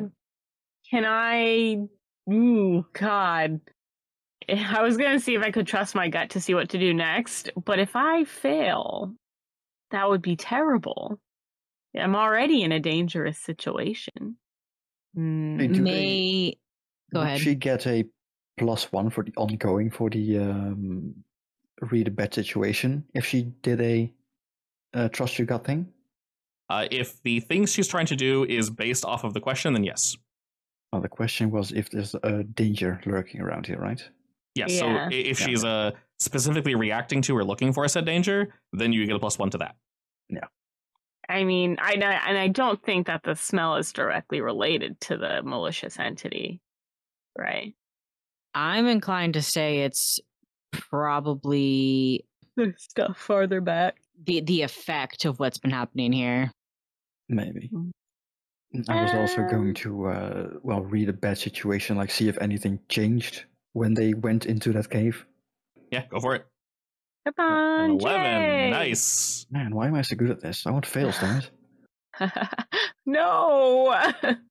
Yeah, so did anything change with like the feeling of being watched when they entered the cave? Yes. Whatever that feeling is, Jay is now much closer. You feel as if it was watching them until you turned to play defense, and now, whatever that something is very closely watching you. You cannot tell where it's coming from, but you feel as if it's coming from everywhere all at once, all around you. So it's more that the feeling is more focused on me rather than it's coming closer to me. Yep. Initially, you felt as if your group is being watched. Now you know, Jay, you're being watched. In that case, I'm going to like try different things and see how it reacts, I guess, to me. Okay, what are you doing? Like I'm going to touch one of the nails on the pole, I guess. Effectively trying to pull it out or something, I don't know. Okay. See how it reacts to that. After a few seconds, it's definitely wedged in there real tight. You don't get a reaction. You do hear some shifting coming throughout the trees, though. Assuming the nail isn't coming out, I would stop and go back to like being watch out and ask the two of them how it's going in there. The thing is noticing us, or me rather. Well, he's in bad shape. Wait, what do you mean he? What's in there? The victim. Victim. A survivor? Technically. Surviving, but barely. Good. Do you need me to come in as well, or? How many questions did I have left? You have one left. Oh, I thought she used one already. She used one. She had Sorry, three. I thought she used the second already. No, I only used, are there any dangers we haven't noticed? Yeah, I'll mark your token with that little die saying how many more you got left. Because I was going to ask if what's the biggest threat? Also have to, right? I would also like you to ask what's the best way to protect the victim. Well, I don't want to be the victim, Melanie. No, that's fine. You can just ask it, I guess. So I guess, what's the biggest threat, and what's the best way to protect the victim? The best way to protect the victim, very clearly, Carson, you'll need to cut them down, but slowly. You can tell that if you do this too quickly, they will either die due to just exposure. They've been here for far too long, but they're barely hanging on. If you rush them down, either you're not going to get them down, or you're going to irreversibly hurt them. And what's the biggest danger? Biggest threat. Biggest threat. While you do not see it, you feel a very malicious force building behind you, Carson. It's not necessarily focusing on you. Farther down in the cave? No, actually. Down the cave, you get definitely bad vibes, but mainly because that smell is incredibly off-putting. So it's coming from the entrance of the cave? It's coming from outside, correct. Yeah, okay. Explicitly from outside. All right. Margot? Yeah? We gotta get this guy down. How far down can we see, towards the bad smell? You're looking down further into the cave? Yeah, can I inch further without getting too far out of sight of Carson? As you begin to inch further, the firm stone that you're walking on begins to give way ever so slightly, and you can hear your boots, I assume you're wearing? Yeah. Slapping against something wet now, and the smell gets stronger. Looking down this cave, you see indescribable shapes that are hanging from the ceiling and hanging from who knows what, and the smell only gets stronger. And my flashlight shows me what? As your flashlight bounces between these things, you see old organs just hanging from the ceiling. Some of them are still functioning? No, still functioning. Yeah, like if there's a heart, is it still beating? No, these are all removed from their victim, and they are just hanging from the ceiling. Some are plastered to the walls. Some of these you would, due to your experience, recognize as human. Others are not, but most are human. So this cave has been munching on animals too? Difficult to say. These look intentional, though. Whatever you see as your light dances up and down the walls, you can see that some of it's been like kind of ground down and smeared into the walls, which is what's causing that like sheen and the smell. And the rest of it's just kind of hanging and splattered about. It looks like it was placed there, though, rather than something consumed and either regurgitated or just left it here in a mess.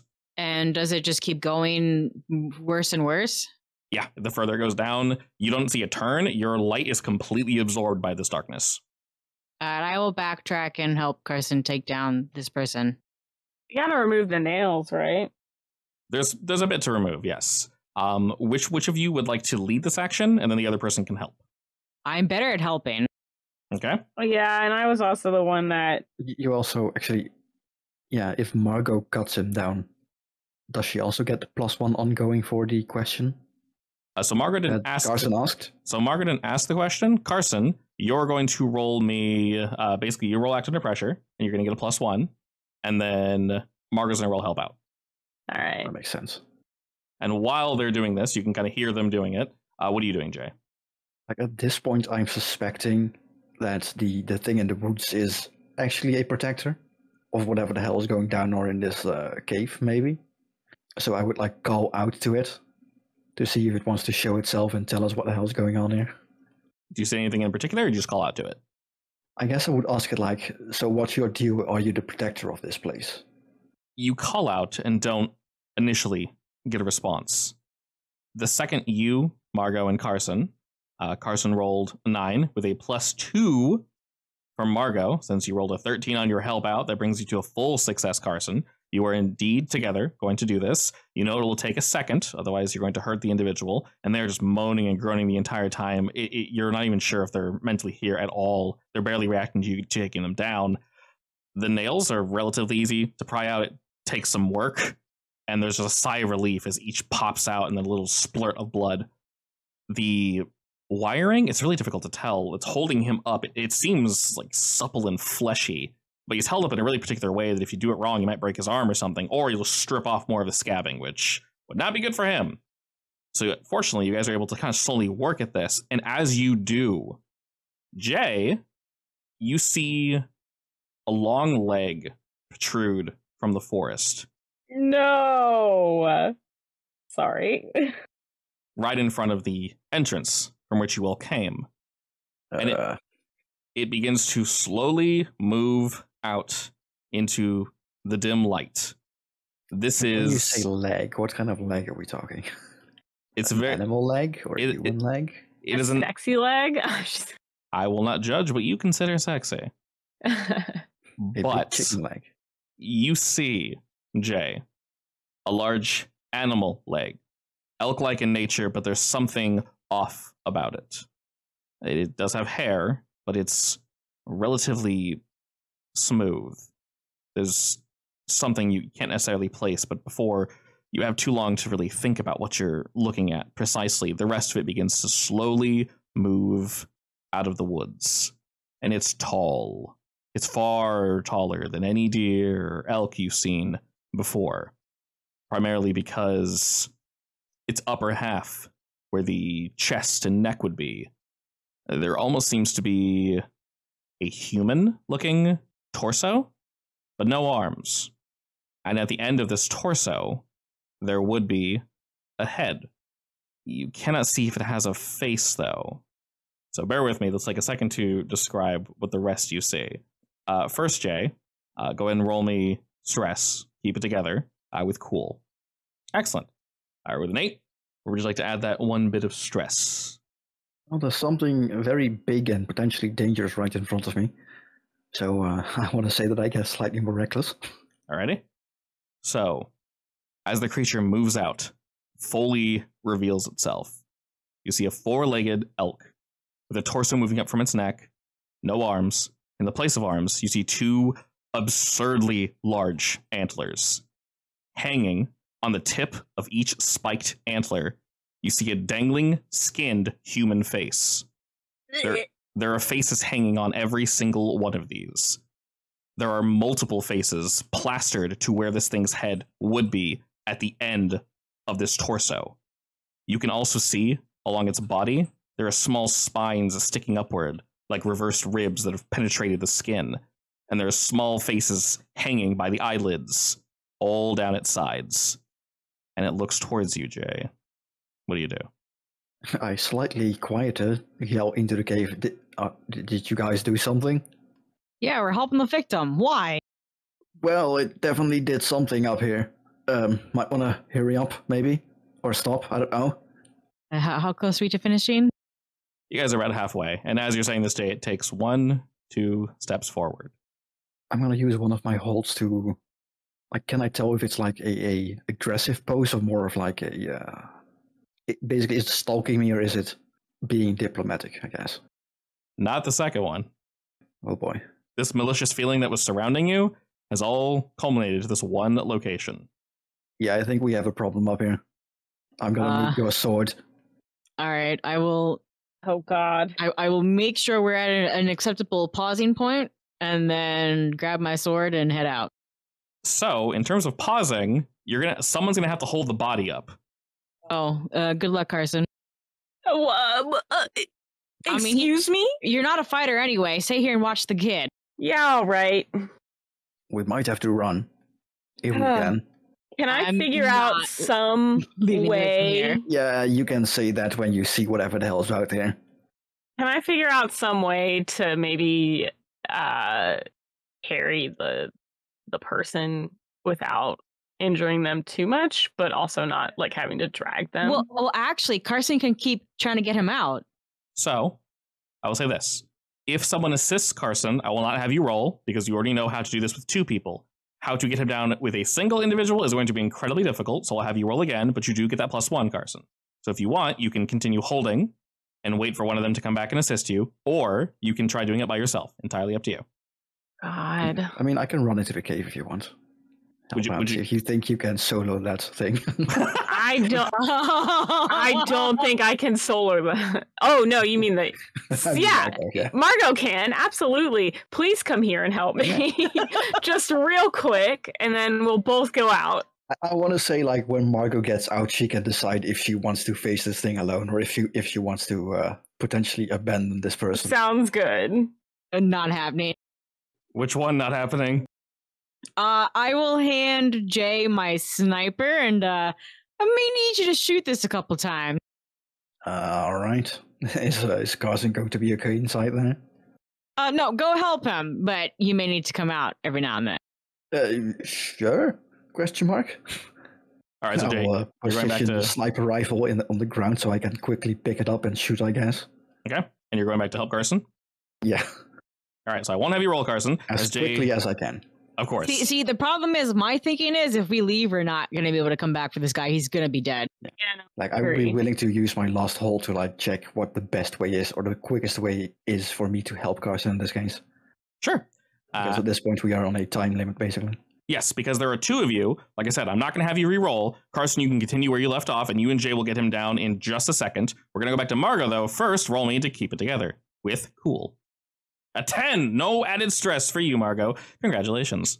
Just another day. I'm either very irritated by this monster, or I've seen something like it before.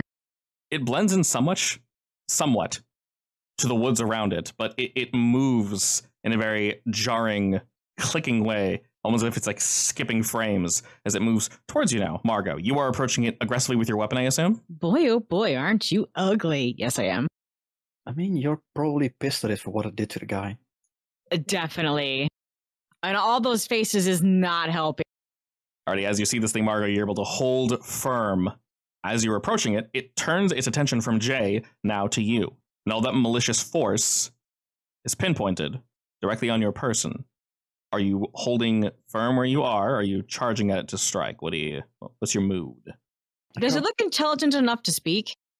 Does it also look like big enough to go into the cave, or was it actually too big to fit inside? It looks like if it bent over a bit, just barely a bit, it could fit in the cave if it needed to. The mouth of this cave is quite large, actually. It's all right. I am definitely guarding, standing in front of the cave. Cave get any smaller inside? Because in that case, we might run deeper, see what happens. No, I would not do that. Now that you're, that can happen. Now that No, I would not do that. We aren't inside of some monster's mouth yet. I still wouldn't do that. I'd be willing to bet it probably doesn't lead anywhere. Probably not anywhere good. I'm sure it leads somewhere to our death. Just not a good thing. I mean, it's a last option, you know. Last ditch effort. Yeah, you do get the vibe from Margot and Carson because they already kind of looked at the inside. They can probably give you the quick rundown, so you won't have to, flash that over all the walls and figure everything out. I probably should have saved my thing for what's the best way out.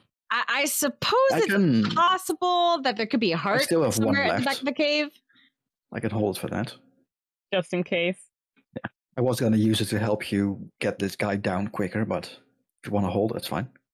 Yeah, Carson rolled very well, so he can instruct you on how he needs to get this guy down. So, like I said, won't need to roll for that. Yeah. Y'all are safe there. Margot, as you were now defending the cave, it's moving with malicious force towards you. And it's not moving quicker. It's just plop, plop, plop. And you're realizing how immense this thing is as it gets closer and closer to you. And you can just barely tell, since you succeeded on your stress check. Looking closely, you can sort of see its antlers aren't sitting still. They're almost writhing ever so slightly. Do any of the faces look familiar, by the way? None of the faces look familiar. Upon first blush, it was pretty far away. You need to get closer.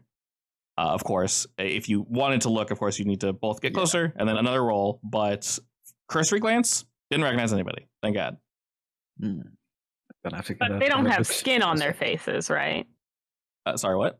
No, it was just skinned faces, I believe, right? It's just skin. It's hanging faces on the things. Oh, it's just skin, not just the skin. Skinned skulls. No, it's just the face. Okay. Ooh, okay. That's worse. That is worse. And like I mentioned, there are layered faces on where its head would be. You can see. That's disgusting. They're like taking people's faces? Yeah, and they're like plastered on where its head is. Oh, God. Alrighty, I know with that, you can hear that Carson J are just about done getting this individual down. And he moans louder as you kind of cut whatever was around his wrist.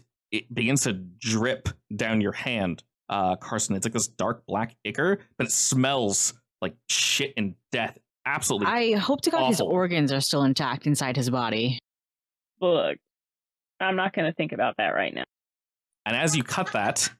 we still have 40 minutes. You still got some time. As you cut that, this entity in front of you, Margot, screams, a cacophony of voices ranging from every and any type of person you could have ever run into before, all in pain, all howling. Looks towards you initially, Margot, and it charges. What do you do? I will ready my sword to attack as it gets close. Shit. All right. I wonder what kind of roll that is. So he's down now, right? He has basically fallen. You guys have caught him safely. All right, good. In that case, I'm going to use my last to read a bad situation to what's our best way out. Best way out, unfortunately, now that it's moved, this is good, is the same way you came in. From what Carson told you and your general vibes of looking down that hallway, Jay, you do not want to go down there. It feels very dead end. All right, good to know. Who wants to carry the guy? Carson? Definitely Carson. Yeah, I'll carry him. I'll run out and grab the sniper rifle. We need to go. Move. Move. All right, right as he falls and you're going for the sniper rifle, Margot, roll me kick some ass. Can't help out. There's nothing I can do. All right, you get a +1 for... Actually, wait. I have a question. I have an answer. You still have 2 holds as well. This does not count as protect someone, right? You're protecting yourself. So no, it doesn't. There is a protect someone roll. Yeah. That's more so for if you want to intervene in someone else getting attacked. Yeah, so if I said... will be doing probably. Yeah, so if so you guys can't help with what she's currently doing. This is happening as you're cutting him down.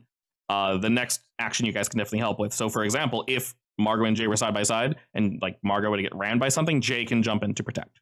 All right, I would like to use one of my +1 forwards to make this a success. All right. We'll bring that to a full success with a 10. And with kick some ass on a 10+, you can choose one extra effect. Which one would you like? Oh, I have another swap. Give me a second. Oh, take a + forward, inflict a harm, force them where I want them. Okay, did I hear them shout, let's go, let's go? They literally just got him down right after you engage with this thing. You'll hear them shout that, yes. Will I have enough reaction time to force this guy off to the side so they can get out?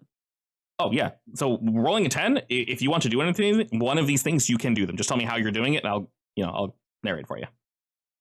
In addition to the harm I inflict, I would also like to force him off to the side so that there's a way for the guys to get past it and start running. Alrighty, we can definitely do that. All right, now also, hang on. Yep. I did a big sword, which is 3 harm. You did do a big sword. On a 10 plus, I double the harm. Finish him. That's a lot of harm. I have to roll tough. Yep, gotta roll tough. All right, so on a 7, I inflict 1 extra harm. All right, so your sword does 3, correct? Yeah. So +1 does 4? Yeah. Okay, this thing does have some armor in its both hide and little flesh faces. So it'll reduce it by 1, so we'll take a total of 3. Back to you, though, Margot. How much armor do you have? 1. It moves in to ram you, and when it does, it kind of like bucks down, and all the spikes of its horns just charge for you. You're able to like partially parry and move out of the way, but the brunt side of these things just slams into you, and you're knocked backwards, but at the same time, you're moving it away from the entrance, like to the right. Yeah. All right, you're able to catch some of its horns in your blade, and you like shave some of the faces off as it howls again at you. And you can hear something like writhing under these like flesh flaps as it kind of scoots off to the side and slams into the wall with you, but you're able to dislodge your weapon and move back. Go ahead and take, with your armor, go ahead and take 3 harm. Am I at this point close enough to intervene, by the way? Or am I still in the cave at this point? By this point, after she like rams him off the side and the way is effectively clear for you guys, this individual's on Carson's back. And yes, Jay, you can get up and do what you need to do. You think that really hurt? I basically see her get slammed back, so I was gonna like interpose myself between her and the wall, I guess. Soften the blow a bit. Oh, you have another thing? Oh my god, you rolling to take damage too, Margot? Yeah. But okay. It's my new skill. I get to use it. I forgot you had this. Okay. What? All right, so I healed 1 harm, so I took 3. Sorry, I took 3, heal 1, took 2. Jesus. Okay, yes. On a 7, you heal for 1 harm. So you take 3, so you would have taken 4. Armor minus is 1, so 3, and then you heal for 1, so you're only taking 2 harm, correct? Okay. Right. Jesus. Then I guess I don't interpose myself. I gotta make myself as tanky as F, okay? Yeah, that makes sense. Considering, yes, yeah, that perfectly makes sense. How quickly you die in this game, yes. Yes, and I'm always melee, so I have to. Yeah. Well, not always, but a lot of the time. I mean, I have your sniper rifle now. Yeah. And I will shout, move, move, move! Carson is carrying someone, so he's going to be a bit slower, so I'm going to... I want to basically see if I can, I don't know, shoot one of the knees of this creature out or something so it can't get up as quick, so we have more time to run. Okay. As part of the plan of getting out of here. Definitely, yeah. So you guys don't always need to do damage. You can shoot to either keep it back. So this is up to you. So you can do one of 2 things. You can roll to kick some ass and pray you get a +1 to move him where you want him. Or you can, I'll just basically say act under pressure, and the success of that will be no damage, of course, but him being moved back, basically. Your choice. One is based off of luck, unfortunately. Yeah, I mean, if I'm doing this for clearing the way to get out of here, am I still acting under my read a bad situation? Yes. Okay, so I do get a +1 for that. Mm-hmm. Do I get any penalty for not using my own weapon? No. Weapon's a weapon, you're good. So the only reason you get a penalty is if you, Jay, say, I feel uncomfortable using this, or I've never used it before. But that would be narrative, and you decide that. No, I mean, a rifle is a rifle, so... Yeah, okay. And how high do I need to hit for? So if you want to roll kick some ass and actually move him, you do have to roll a 10 plus, which is obviously is a little bit harder. But with act under pressure, I would say any success is a success. So 7 or up. Oh, it's a tough roll. That's definitely going to be an issue. Right. So the other one's more like suppressive fire, I guess. Yeah, I guess I'll do suppressive fire then. Okay, that works. I'll see if I can hit his knees. Make him weak in the knees. Swoons. Mm-hmm. Nice. All right, a 10. You fully do it. Margot, as you slam this thing off to the side, it howls in just both pain and very clear anger as you're taking away its sacrifice, food. You have no idea what this thing is, what the person is, what it means to this being, but it's quite angry. Before it's able to charge again at you, Margot, once again, you see its antlers writhing and the faces kind of begin to move. And as you're incredibly close to it, the little pins, the tips of the antlers like moving behind the skin of the face. You can see it writhing and moving almost as if it's trying to mimic some form of human expression of anger. It's like puppeteering the skin face. And before it can get too close to you and strike out again, Jay, you open up suppressive fire, and it kind of takes a step back as your weapon cracks out. And Margot, you're effectively clear to move back if you want, as you see Carson kind of coming around from behind you guys with this individual on their back. Well, I guess I'm going to have to attack again because Carson's moving slow, right? Carson will be moving slow, and y'all basically need to protect Carson, but Carson can also do stuff. So Carson, whatever you're doing, let me know. Since both Margot and Jay did something, what's your general vibe right now, Carson? What you doing? I mean, I'm carrying that guy, right? Oh, yeah. Also, don't look at the thing. Just run. Not gonna do that. I mean, I don't know. My hands are full, really. No, you can just Could run. I maybe use... How far is it away from the entrance to the cave anyway? Yeah. How far is it? Like a big field, or was it like 30 yards maybe? About that, yeah. From the cave to the pathway, at least. I guess we gotta go there. Stick to the center of the path. And hope it can't move over the path. and watch for vines. Yeah, I'm not gonna look back. Sorry. What would be worse is if I tripped while I was holding this guy. Please don't. You're gonna hurt him. Yeah. God, I don't know. I mean, what can I really do? So I'll ask you this. During the suppressive fire, you're able to get out of the cave and begin going towards that path, Carson. Margot, you can see this, so Carson is in the free to keep going. The only person in danger currently, Margot, is going to be you, but with Jay's suppressive fire, you can disengage from this beast without harming yourself. Of course, it is closest to you, so you are the biggest threat as of current. I think going to benefit me to disengage right now? You're effectively disengaged already. Right? Yeah. Yeah, but I have to make sure that it won't go after Carson or Jay. I'm already heading that way, though, right? You can do a roll help out with Carson and be his bodyguard, basically. Yeah, so all you have to say is narratively, you just say, I'm moving towards Carson now to back him up, and since you've said that and set precedent, that means you're close enough to defend him if you need to. So if that's your intent, just say I'm doing it, and you're good. Yes, that's what I'll do. Perfect. And then Carson, I'm going to ask you, how fast are you going? Are we going at a stable pace, or are we trying to run out as quickly as possible? It's got to be stable. I don't want to hurt that guy any more than he already is, and I don't want to be walking so fast that I trip. I'm gonna nudge Carson a little faster. I mean, I'm going fast, but I'm not running.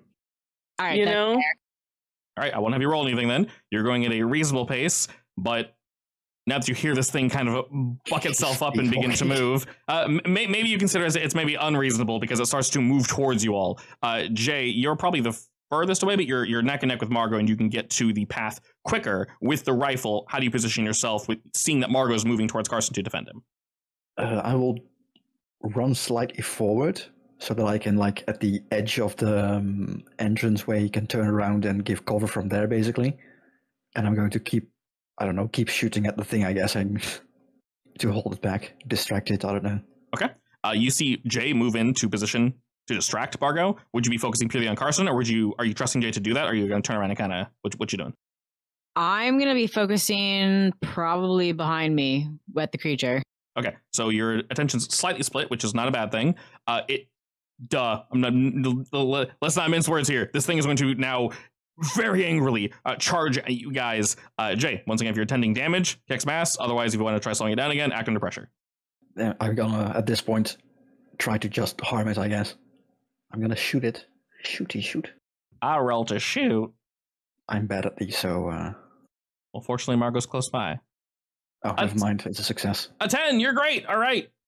It's going to move in and most likely inflict harm, but which of those bonuses would you like? I can either force them to stay back effectively so that they can't attack any of you, or I can give you a +1 forward or something. I think either would work. I feel like preventing them from straight up coming after you is the better option in this case. That's why once again shoot at its knees and make it go weak. It can't come after you. All right, it is going to swoon. For reference, the sniper does 3 damage. Yeah, 3 harm. All right, perfect. Margot, you know this thing hurts. You see it charging for Jay, and you know after he fires, it's going to be distracted enough that it's going to move off to the side path and not chase down Carson. But you have an opportunity here to help protect Jay if you wish. You know this shit's going to hurt. This boy's big. Yeah, I'll protect. Okay. Go ahead and roll me. Protect someone. That's plus tough. How am I physically doing it, though? You tell me, but you let me know that you kind of stayed half behind and you're watching Jay and Carson at the same time. So you were in a position where you can defend Jay. You can like swing at it as it runs past or something. Yeah. Sure, I'll do that. All right. Basically, he's going to shoot it. It's not going to be deterred. It's going to still ram into Jay, but it's going to be distracted long enough that Carson can get much further down the path. Did you still have one of your holds? Just one left. Yeah, I do have one left. Is there anything I can do to help you guys? I mean, I guess not really, but... Not for this, no. No. So if you add a +1, you can choose to suffer less harm. It'll be focused on you. You inflict harm back to them, or you hold them back. With a... I'll use my +1 to bump it up to a 10. All right. Maximum garbage. All right, with a 10, what you doing? What's the extra thing you do? When you prevent harm to another, roll tough. On 10, choose an extra. What does that mean? So I choose them, I protect him, and I choose an extra? So you're going to succeed protecting him. You can suffer less harm, which is -1 from what it's going to do. All of it's focused on you, so he's not going to look at Jay anymore or Carson. You can inflict harm back to it, or you hold it back. And that holding it back will be very similar to the other hold back. And he's already being held back, so that's going to be very effective. You're basically doubling up on that. But I'm taking the harm, right? I will say Jay takes 1, and you're going to take the rest, yeah. Because you rolled a 10. Is this a 3 attack again? It's 4, so Jay will take 1, you'll take 3. I think I want to suffer less harm. Okay, so Jay will take 1, you will take 2, you have armor, so you'll take 1, and then when you take harm, you can roll your machismo if you wish. It is only 1 harm. Yeah, I'll take that 1 harm. Okay. Jay, you'll take 1 harm, so go ahead and mark that. And then Margot, what's going to happen is as Jay opens fire on this thing, it's going to charge it. You have so many layered, like, I have this. It makes Margot very tanky, so very good selections there. Yes, I know. I planned this out very carefully. You get marked otherwise, so which is impressive for me. I don't usually plan out this far. Well, good job. As this thing charges at you, that fleshy squelching sound kind of cracks almost like bark.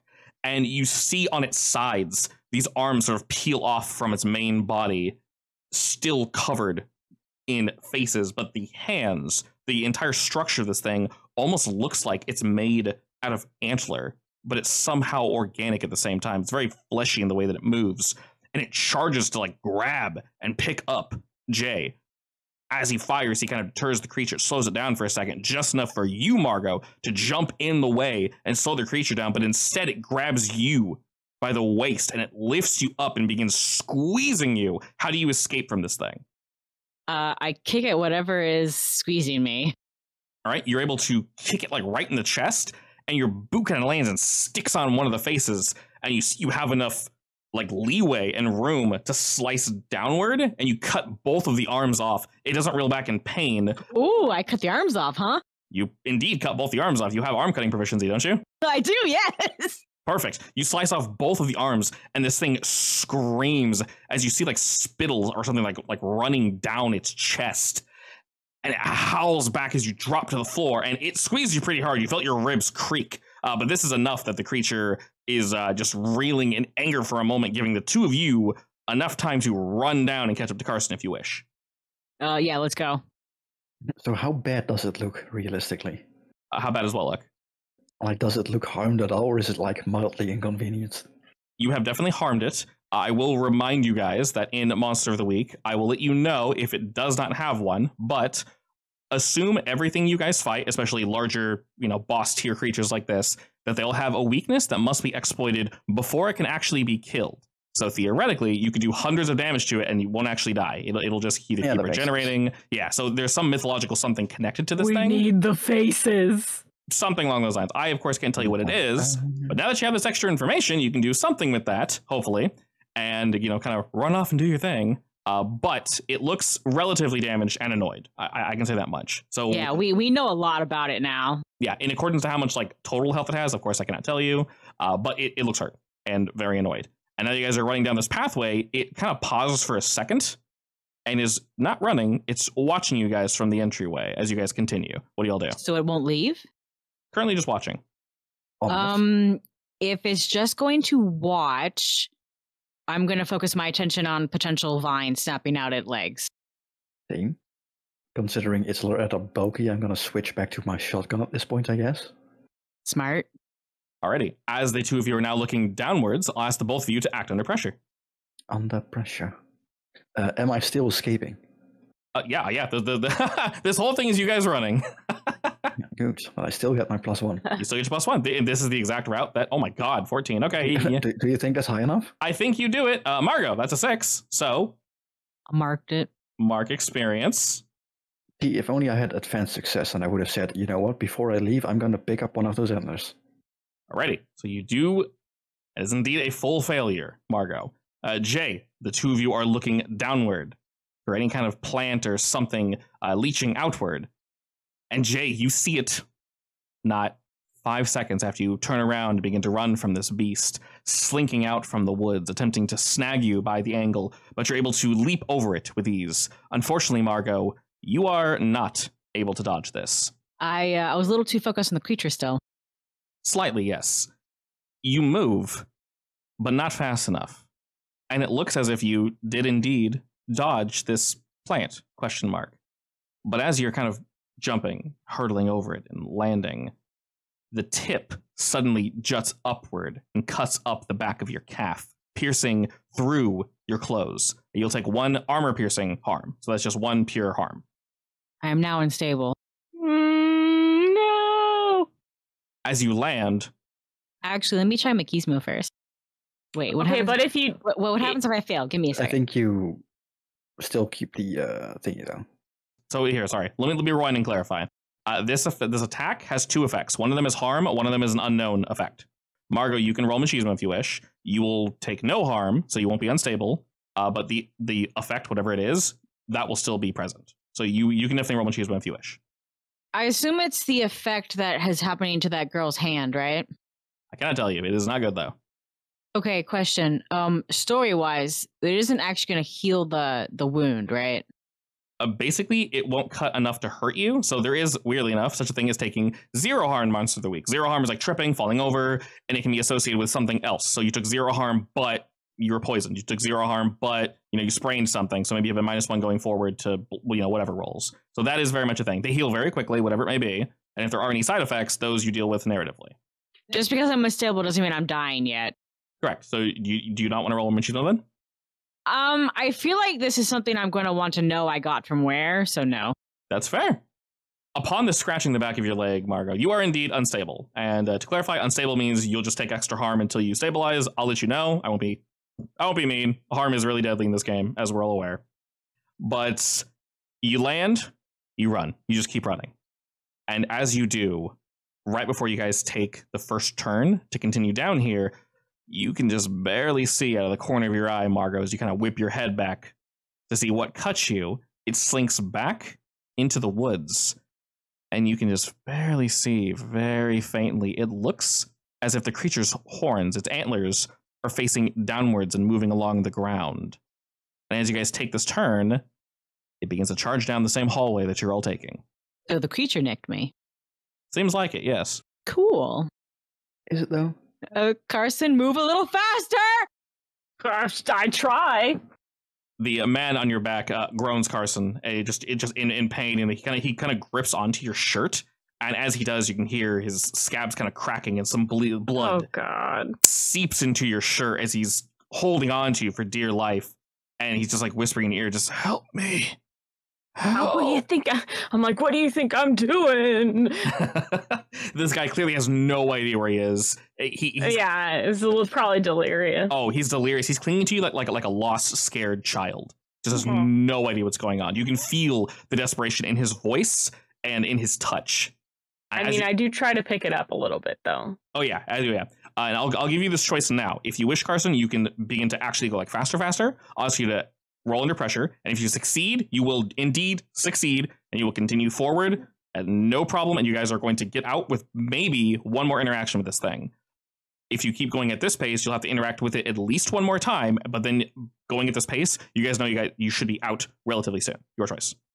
I think I'm going to try moving faster. Alrighty, I like that answer. Roll me act under pressure.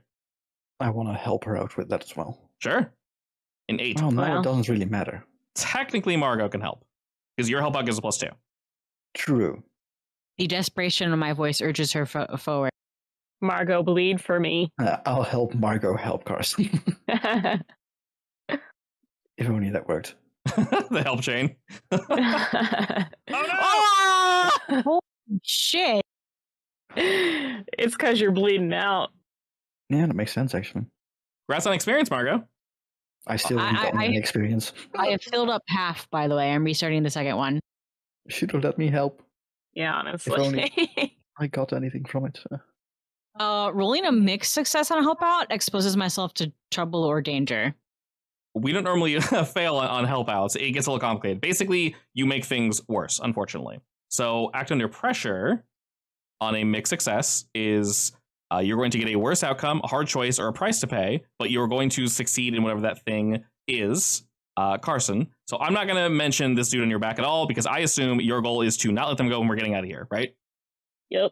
That's my goal. All right. I won't even present the option of leaving them behind, though. You obviously know in the back of your mind, you guys aren't as far as you think you are, and you can hear this thing gaining on you very quickly.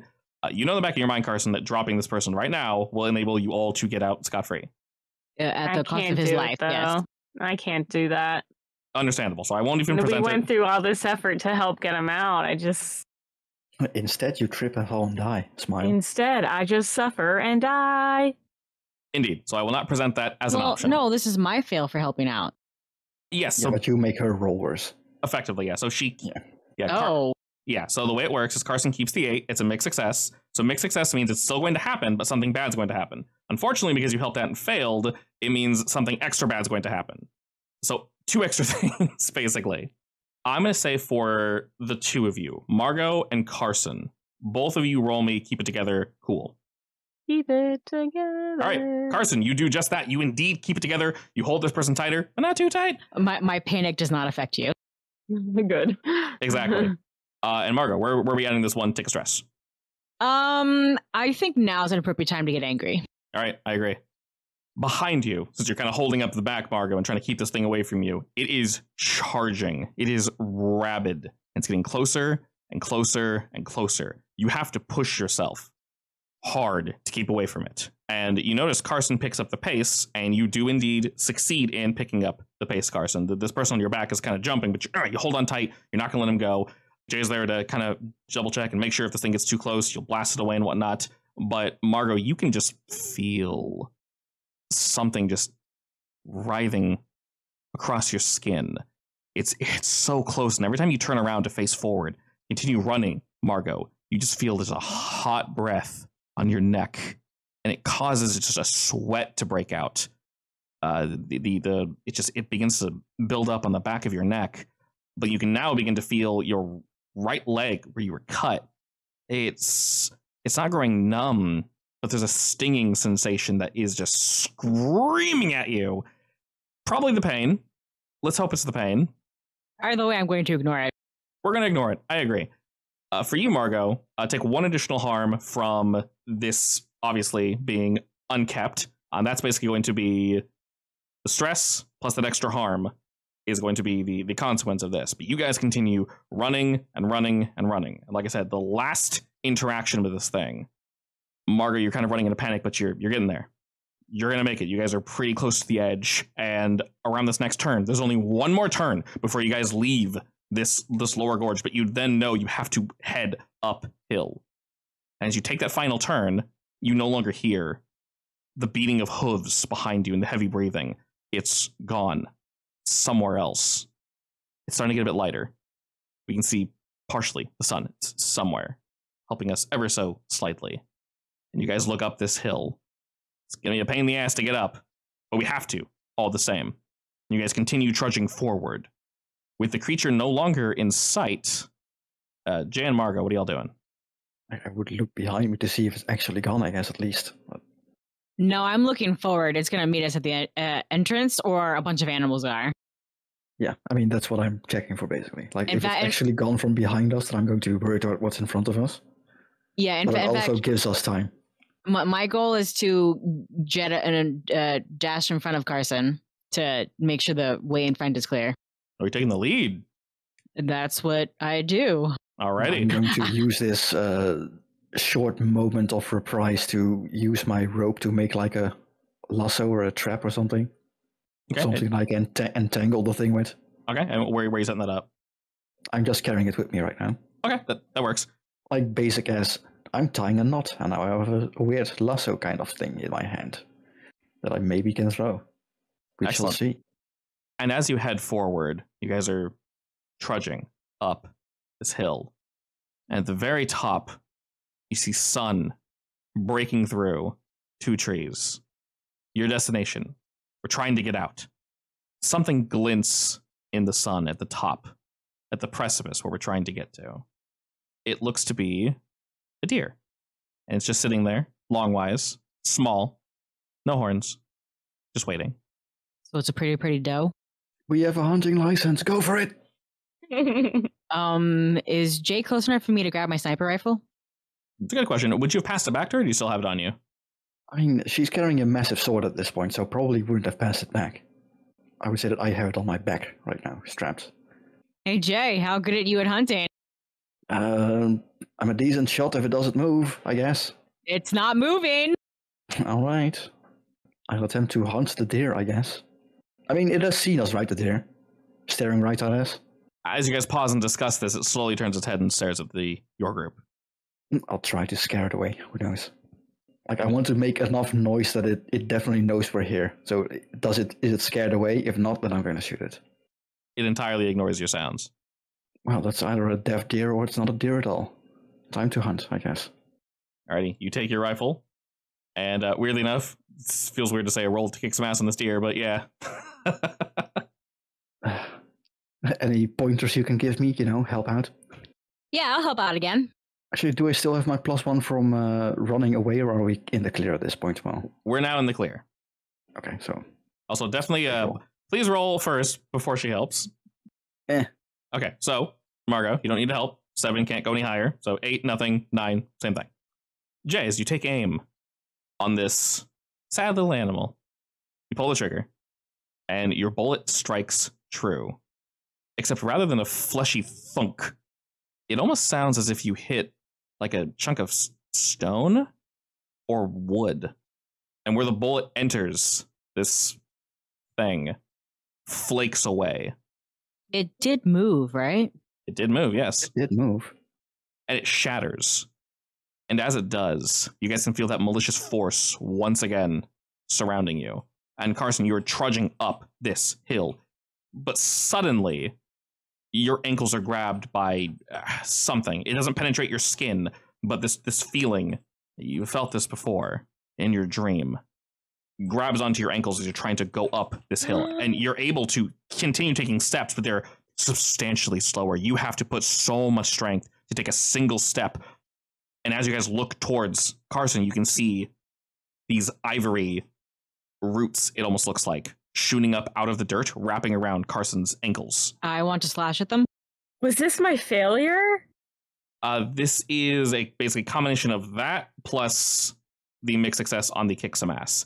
All right. Sorry. I knew it would come back around to bite me. Can I slash at them? You may definitely slash at them, yes. Is that kick some ass on the vines? Kick these vines' asses. Most excellent. Do you want to roll to help Carson, since you are the one taking one being grabbed? God. Yank your foot higher to make it an easier target? Yeah, help out is plus cool. Yeah, I'll do that. All right, roll it up. I think you're good at cool. Yeah, you're very cool. Oh, you're so cool. Oh my god, I'm the coolest MF in the world. Literally no, still not as cool as me. Oh my god, so damn cool. Aww. Yeah, he did. Damn it. I also have a +3. You rolled the same as me, but I guess it's a second coolest MF in the world. actually, so damn cool. My sharp is 3, my cool is 2. So yeah, I rolled 2. Juicy. As you're trudging forth, you're able to slice through these roots, Margot. Carson, you pull with all your strength and you reveal a nice chunk of them. And you guys can see, like, moving along this root, a red stain that's bleeding upward. And you slice right across it, Margot, severing it, making the same cracking sound that the deer did that was shot only moments ago. Carson, you are freed, But as you're moving forward, you stumble for a moment and your knee crashes down onto a rock. You'll take 1 harm from this, but you're able to stand back up and continue forward. Does the deer do anything? It disappears. Ha ha ha. As you all look up, you see the deer is... Interestingly, it almost looks like it's falling apart or like flaking away and unraveling in a sense. Like it was made of vines? Very similar, yes. Speaking of vines, you know these on our way out. Yes, actually, some are currently still around Carson's ankle, and this, as you shot it, some of it like flaked off and landed on the ground near y'all. So you can very much grab it if you want. Okay. Like freely, or do we need to roll for it? Nope, you can freely grab it if you want. I grab a handful of leaves and vines and stuff that we cut off. Excellent. And as you all proceed upward, do we turn around for any reason, or do we just continue out and get the hell out of here? Oh, let's just go. I guess I'll glance behind me to see what I see. Yeah. I mean, I could read a bad situation and see what happens, I guess, but... you won't need to, as at this point, you guys are indeed free. They're being chased by this entity. And Margot, as you shoot back a cursory glance, you see what you think to be 2 eyes watching you, and they slink off to the side between the trees. Animal or monster? This ain't no animal. Yes. It's watching you like your prey. Did the thing have eyes? You're not sure. You got close enough, but you weren't able to like focus on it. You see something. Oh no, I'm sure I got a good look. I'm gonna draw it when I get back. From a suppressed memory? Yeah. Wait, didn't you have a camera? When I'm holding a sword, I'm not thinking about the camera. I'll need to get you a GoPro. I figure in order to provide adequate research materials for the team, I've probably gotten pretty good at drawing over the years. As a mental note, Jay is going to consider buying a GoPro. And as you feel this entity staring at you, Margot, a chill runs down your spine. I'll give it the finger. Were Carson and Jay to turn around, they would not see what you see. It's inside you now. Gross. And we're able to turn around, taking this poor victim that you were able to save, and head back to Culver Hills. All right. I assume we're going to, covertly get him into my van and then drive away. Yes. And before we enter the town, we'll go ahead and pause there so you all can decide how we're going to enter with a scab boy. Oh, God. I'm wearing my beautiful trench coat, right?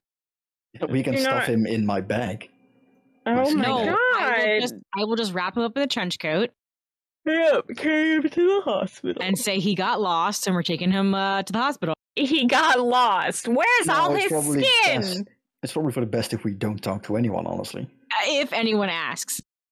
Yeah. Yeah, but then they will try to help, Can't have that. Only we can help. Well, we don't want other people to see this, right? Surely. That and Margot's unstable, so she'll need some hospital and or assistance prior to that. But while we're considering all that and all these wonderful problems we now have on our plate, we'll go ahead and pause there and meet up again next week. You know what sucks? What? I have not failed a single roll. Yeah, where's your experience?